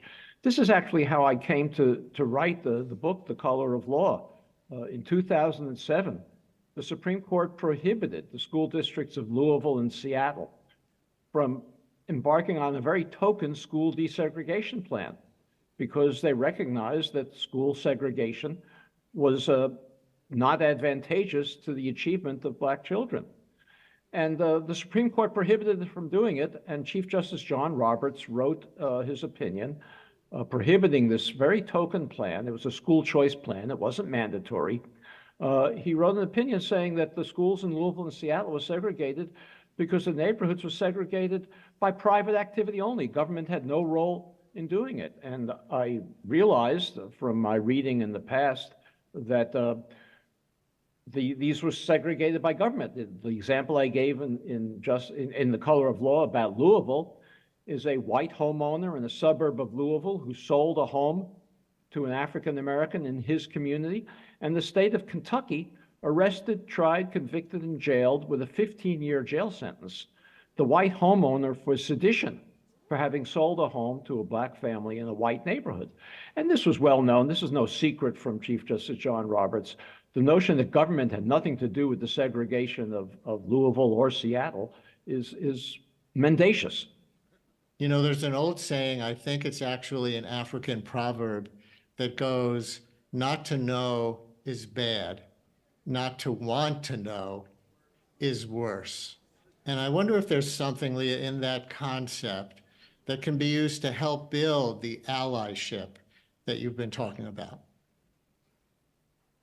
Yeah, you know, we live in a very segregated country. I don't think anyone here, any of us can deny that. We all live in areas that are segregated by race, particularly whites and African Americans living far apart from each other. If we look at that and think that that's just natural, that's just how it's supposed to be, that's just something we have no control over, then, you know, we have no obligation to do anything about it. We have no desire to learn how it came to be that way. And, you know, we also don't have to confront all of the consequences of that segregation. The segregation of our country underlies our most serious social problems: health disparities, economic disparities, educational disparities. You know, those who grow up in segregated African American communities have shorter life expectancies than those who grow up in white communities. So we're talking about quality of life, length of life. This isn't something we can ignore. And so, you know, willfully ignoring why we're segregated, what the consequences are, just ensures that we continue to perpetuate these issues and these problems. And, you know, they affect all of us. It's sort of, it's unwise to think that some of us can get out of the effects of segregation. And so once we confront that and start to learn about how it came to be, we start to see, you know, in reading, for example, The Color of Law, that the government had a huge role to play in this, took actions that were contrary to the Constitution. And when our government does that, we have an obligation to do something about it. And I think that, you know, The Color of Law was very popular around the country, I think partly because we didn't know about this history, you know, collectively. We had forgotten the way that the government created segregated communities. And once we kind of remember and reckon with that history, it gives us an obligation to act. And so I think it's worse to not want to know, because then we continue to perpetuate these problems and these issues and think that we have no role to play in fixing them.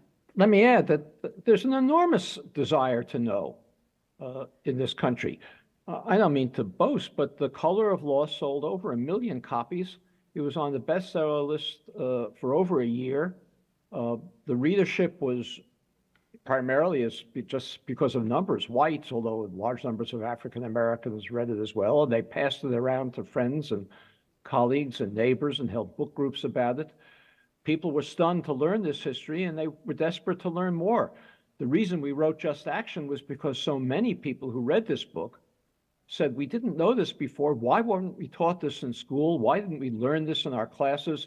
What can we do about it now? And that led to the book Just Action. So I think there's an enormous appetite in this country to learn things that have been hidden from them and forgotten. And that's expressed by the readership of The Color of Law and by the interest in this new book, Just Action, which tells people how they can actually do something to remedy it. Richard and Leah Rothstein, thank you very much. Thank you.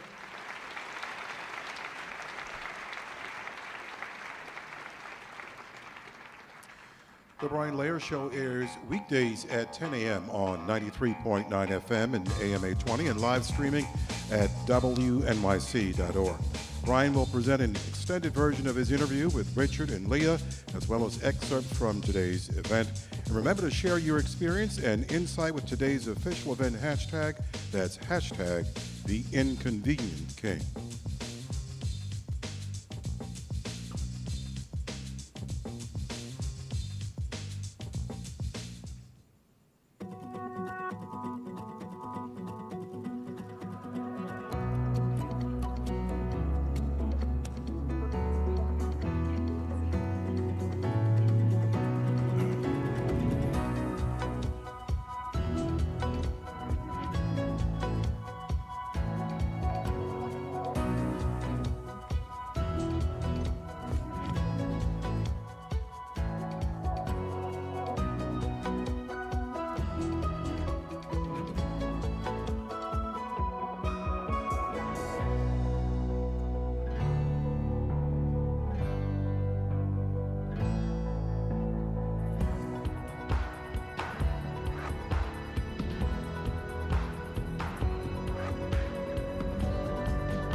That music sounds familiar.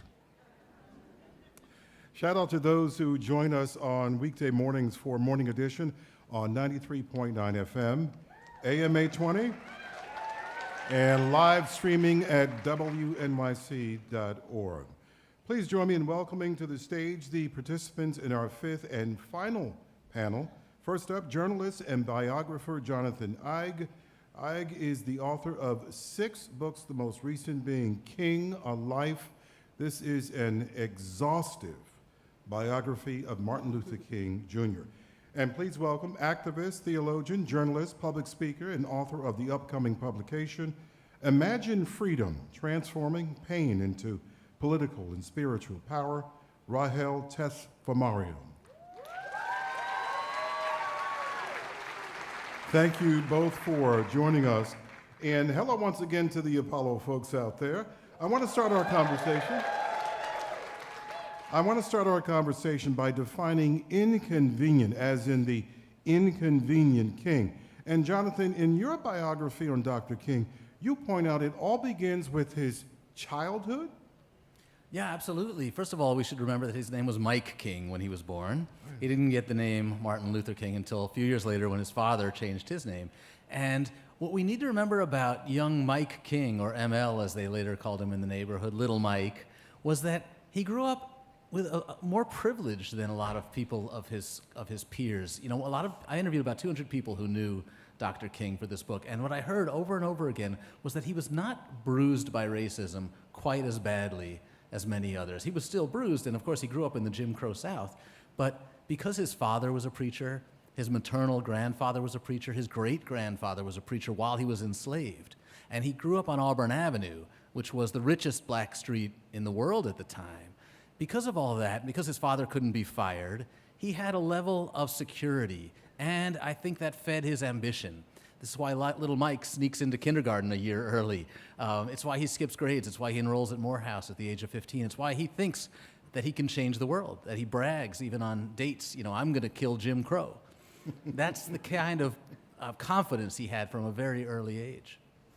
But there were physical and mental health issues, too, in his childhood, in his youth. Yeah, he twice attempted suicide. At the age of 13 and 14, both times after feeling grieved, first that his grandmother had been badly injured, and then when his grandmother died, he jumped out the second-story window of his home, both times. And it was so important to me to try to write a book that restored some of his humanity, that showed us that he really suffered from depression most of his life.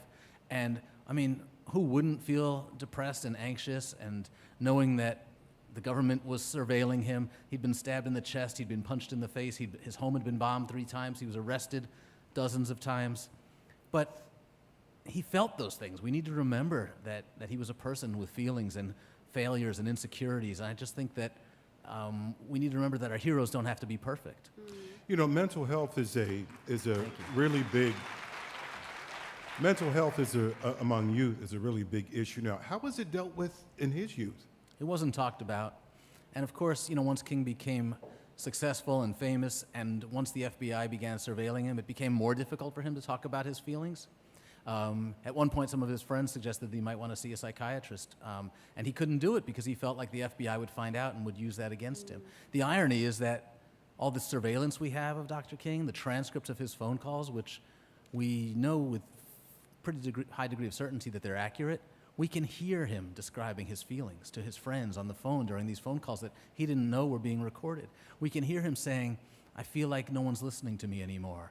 I feel like nobody's following me. I feel like a failure. And for Dr. King to feel that way, I think it's so touching and moving, but it also should remind us that he carried on, that in spite of those feelings, he never gave up. I'm just curious, did he have any sense that the FBI was listening and surveilling like that? Any clue whatsoever? After a while, he absolutely knew. And and I talked to some of his friends about that. I said, why did he keep doing what he did? You know, he was on the phone with women with whom he was having affairs. He was talking about his personal business.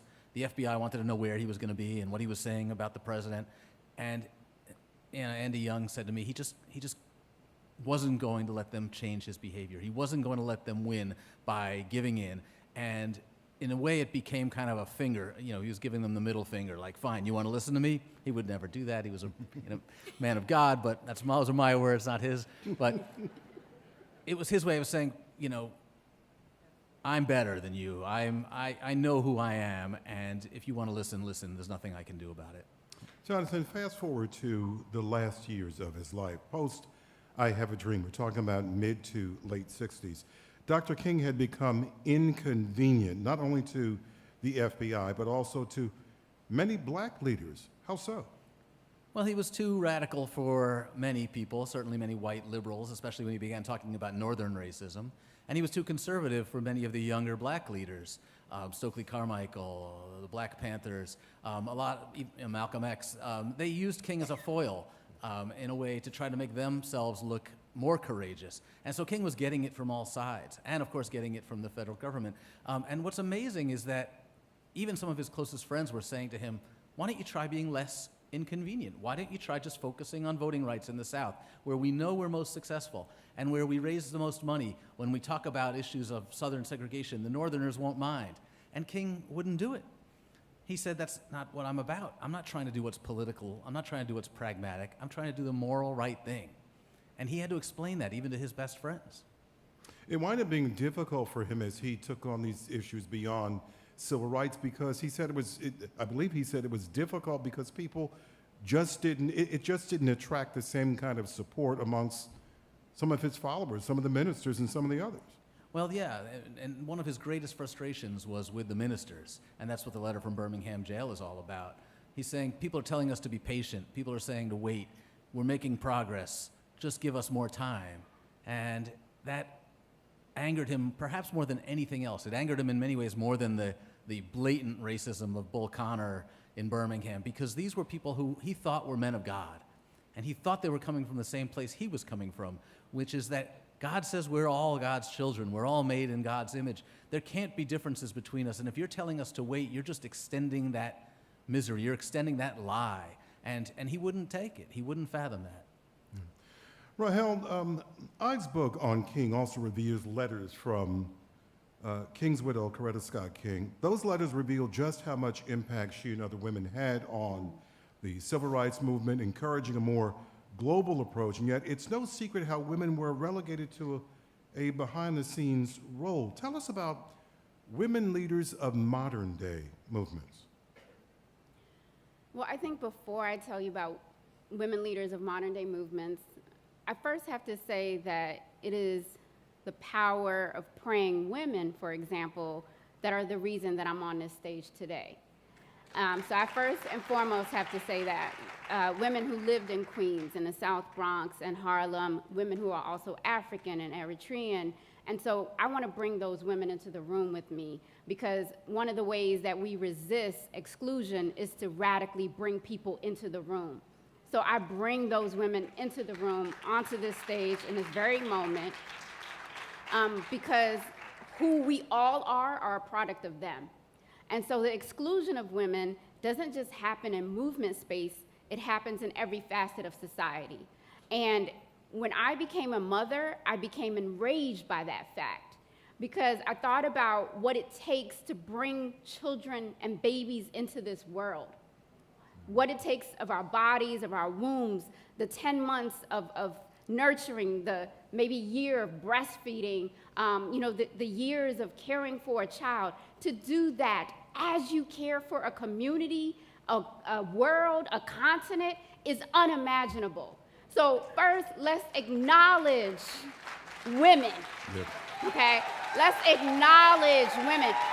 The full scope of women, the full scope, not just the fact that we're leading the church meetings, not just the fact that we're strategizing like Ella Baker, not just the fact that we're Fannie Lou Hamer and getting people to register to vote, not just the fact that we're like Winnie Mandela and we are leading anti-colonial movements, but we're also women like Brenda in my life, Eleanor in my life, who fed and clothed and took care of people and prayed for people and kept boys off of the streets. So when we talk about the new Jim Crow, which is a part of the movement, we're talking about women who fight to keep their sons out of prison, right? Let's talk about what the movement really is. The movement now has become very commercial. People get paid to be activists. People get foundation money. People become celebrities. They drive crazy cars. They live a good life. But let's talk about the women who have nothing. And they carry communities on their backs, right? I'm talking about grandmas. I'm talking about the neighborhood nanny who takes care of everybody's kids, right? Everybody's kids. I'm talking about generations of women who teach us what it means to radically love, who teach us what it means to care for black men when they might not love themselves. Let's be honest, right? And so women who are in the movement operate in a continuum. I do not stand alone. I operate in a tradition of ancestors. I operate in a tradition of women who recently passed last year, right? And so I recognize everything that I do is a result of what they instilled in my DNA. Some things you're just born with. We know that, right? But then it's the prayers too, right? So I have to name that because I think we relegate women to these spaces when women are everywhere, touching everything. We are moving the world, right? And we don't ever get credit for it, ever.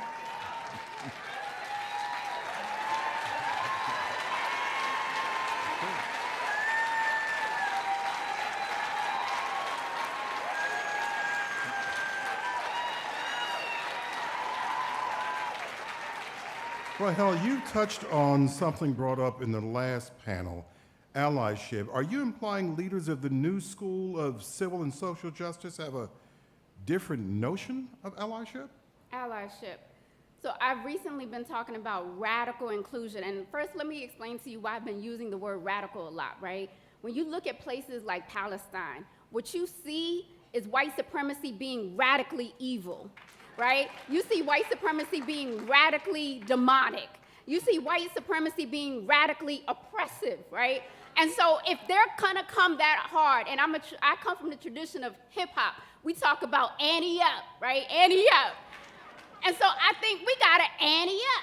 And what I mean by that is that we gotta radically bring everybody into the room. And when we talk about black folks, African folks, what it took to fit in. And we gotta move to a place where we say, we're not trying to please white folks anymore. We're not interested in the white gaze. White people can stare as long as they want. And what I mean by that is our blackness should not be defined by the white gaze. We have to define blackness on our own terms. And what does that mean? It means we allow all of us in the room. That we don't say you gotta have a college education to come into the room. We don't even say you gotta have a GED, because some of our most brilliant folks have no institutional training, right?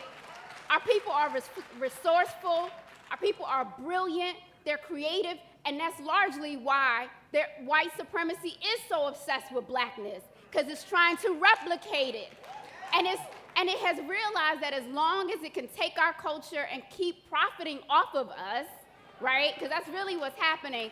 So it takes us recognizing that we already have everything that we need, and we just have to ensure that they don't get access to what Nipsey called our natural resources.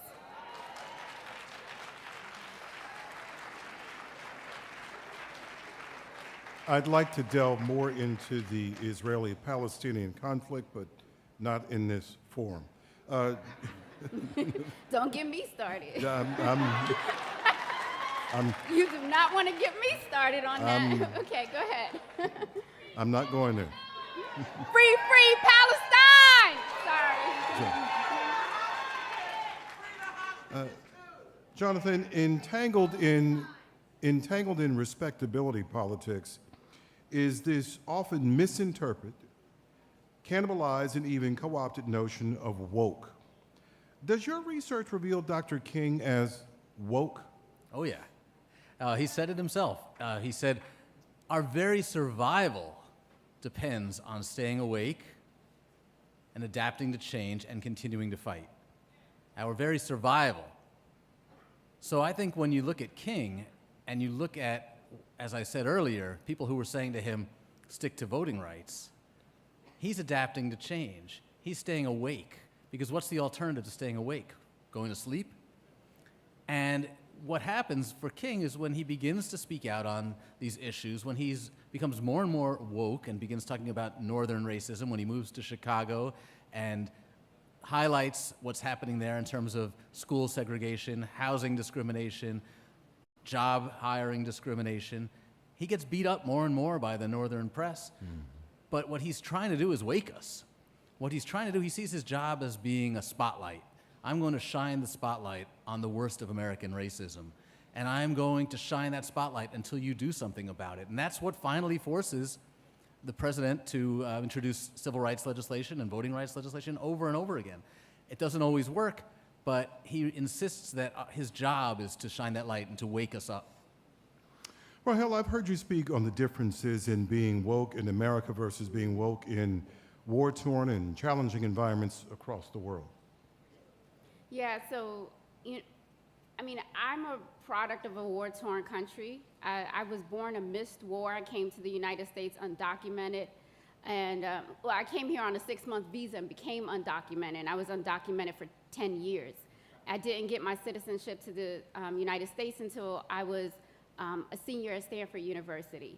And so I share that story because a lot of times, one, we don't think about how these conversations about immigration and all these issues go beyond the images we see in the media. They're not just, Mexicans at the border. They're also people coming from the Congo. They're people coming from the continent.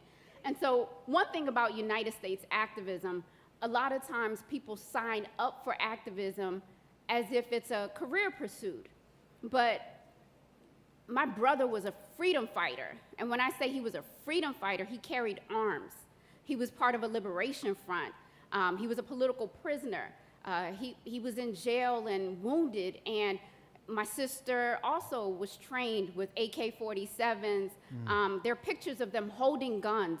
These are the stories I heard growing up. And so they normalized revolution for me. They normalized being a refugee. They normalized being someone seeking political asylum. I grew up with that my entire life. And then I started to connect that to the young brothers I saw going to prison in the United States.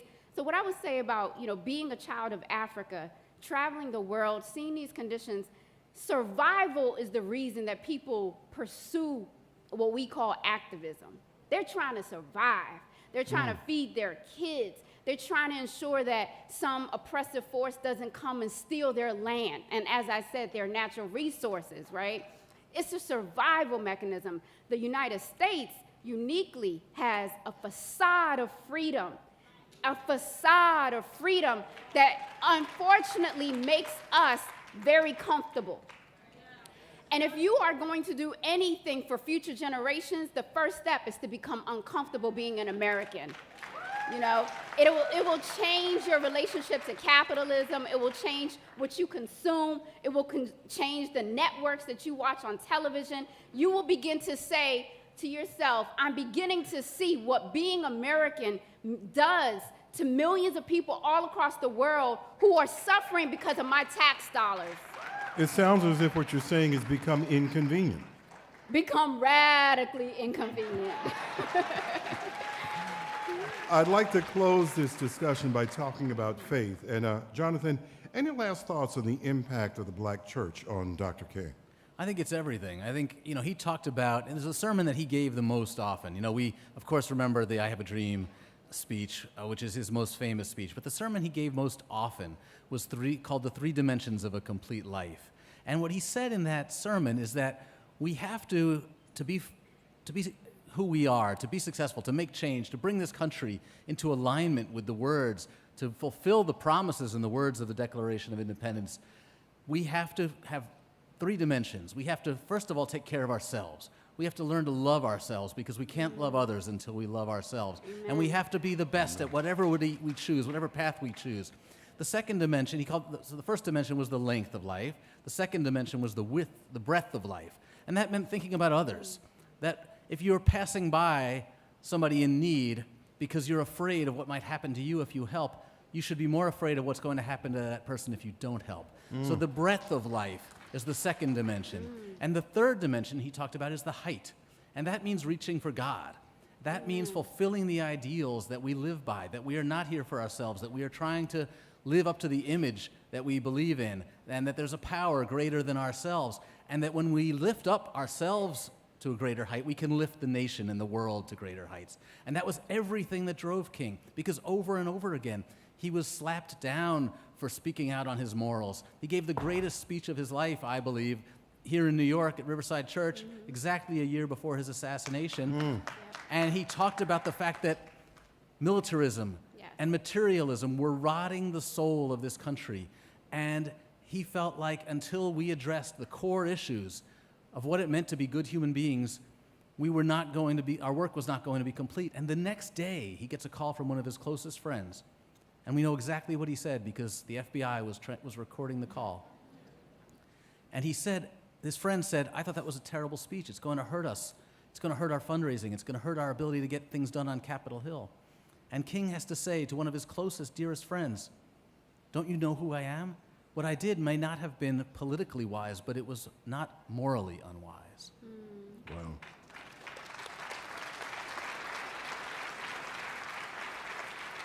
Rahel, what about the intersection of King with your calling, Black liberation theology?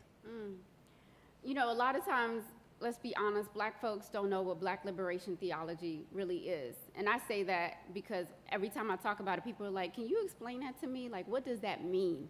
And so I would say in very simple terms, it's us knowing we want to be free, we deserve to be free, and that God is fighting in this struggle with us to get us free. You know, so that's the most simple way I can put it. And if we look at Jesus Christ as he truly was, the Jesus Christ that Dr. King worshiped and served and prayed to, and the one that I do, right? And it's the only one that I worship and pray to, right? So part of all of this, and I think this is in the tradition of King, it's reclamation work. It's reclaiming the Christ of commercialism. It's reclaiming the Christ that conservative Republicans have created. And it's being honest about who Christ was. Christ was a Middle Eastern man born in an occupied land. Let's start there, right? In an occupied land under the Roman Empire, an oppressive force, okay? Born to what might be considered a single unwed mother, okay? And born in what you might call the ghetto of his day, okay? And in all those conditions, who did he hang out with? Drugs, drug dealers, prostitutes, pimps of our day, right? Everything that Christ did was countercultural. It was radical, it was revolutionary, and he died as a political prisoner, fighting for the liberation of poor and oppressed people by a Roman state occupying a land that was not their own. And what is this land but land that does not belong to the United States? And what are we but Black people dying under an occupied state, right? And so when we begin to understand that Christ, that's the Christ that King worshiped, and that's the Christ that I worship. And what I would encourage is that we reclaim that Christ for a generation that is not accepting their spiritual inheritance.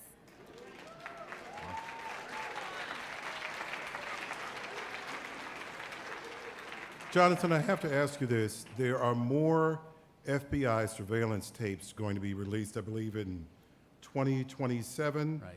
A follow-up book, perhaps, for you? Well, we'll see what they say. I think the worst of it has been released, and I think the worst of it is not, the worst thing that we get from those transcripts and from those tapes is not what it reveals about Dr. King. In fact, it reveals his humanity. It reveals that he was flawed, that he was human, that he was struggling like the rest of us to be the best man he could be. The important thing that those FBI transcripts and tapes reveal is the depth and depravity that our federal government went to try to destroy this man and break up the civil rights movement. And we now know that it was not just J. Edgar Hoover, that it was many high-ranking officials, including President Lyndon Johnson, who was encouraging J. Edgar Hoover to release the tapes to the media, and that members of the media, while they congratulate themselves for not writing about King's personal life, also missed the big story, which is that the federal government was surveilling a private citizen and a moral leader, and they didn't write that story. So to me, what's important about the FBI tapes has already been revealed, and that is that, our government saw King as a threat to the status quo.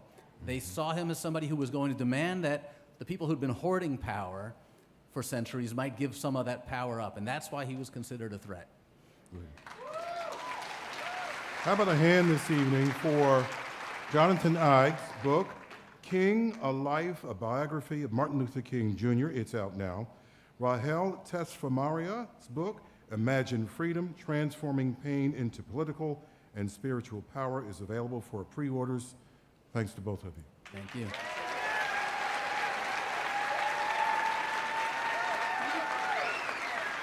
And before we wrap up with our finale, I want to extend special acknowledgement to Aaron Robinson for colorful and brilliant artistry visually represented in the MLK 24-image scene throughout today's presentation. Apollo Theater, thank you for your enthusiasm. Thank you for your time. Thank you for your attention. Please welcome back Mumu Fresh. Thank you. So to close out, I need you all to sing with me, all right? This is gonna be a community song, all right? So here we go. The words are shine your light, all right? So when I point to you, you're gonna say, shine your light, okay? In the face of all darkness, we're gonna continue to shine the light and be the light, be examples of God's goodness and God's grace. Whenever you all are ready. Shine your light, shine your light. All right, that's your part? Shine your light, shine your light. Oh, that sounds good, all right. Shine your light, shine your light. Yeah. Keep on walking with your head held high. Keep on talking like you heard it from the sky. We ain't gonna let them bring us down. You know we come too far to give up now. The chosen people bear the hardest load. Heavy is the head that wears the crown, you know. Give them thanks cause we got soul. Baby, shake it off and let those good times roll. And let's party. Whoa, come together. Get out of the troubles of the world and let those good times roll. Feels so good to be alive. 3 times. Shine your light, shine your light, shine your light. 3 times. Shine your light, shine your light. Oh, good job. A child is born with no state of mind, raised up in this ghetto life. 3 strikes got daddy doing time. Feel like we was born under a bad sign. Them crooked cops shoot your kids right in the back. They raided my grandmama's house, she had a heart attack. And when black girls go missing, they never look for that. This ain't no way to live, but shit is where we at. Always feeling like we falling on some bad times, but we find a way to smile and keep our heads up high. We party, we forget about the troubles of the world. Oh, too much hard times will hurt your pride. The ones that you love don't ever do you right. I keep on living with my head high. Everywhere I go, I'm gonna shine my light. I'ma stand on my feet if I have to die. I'll never live on my knees, no, just to pacify. People, don't you have no fear tonight. See, God's children were promised everlasting life.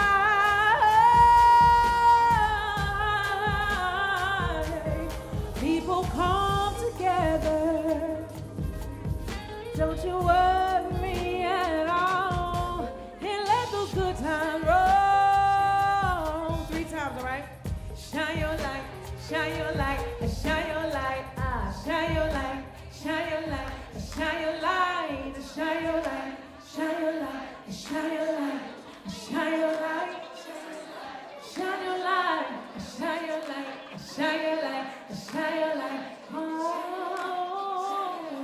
shine your light, shine your light. Woo! Thank you. One more time for Mumu Fresh. You have been a fantastic audience. Thank you very much.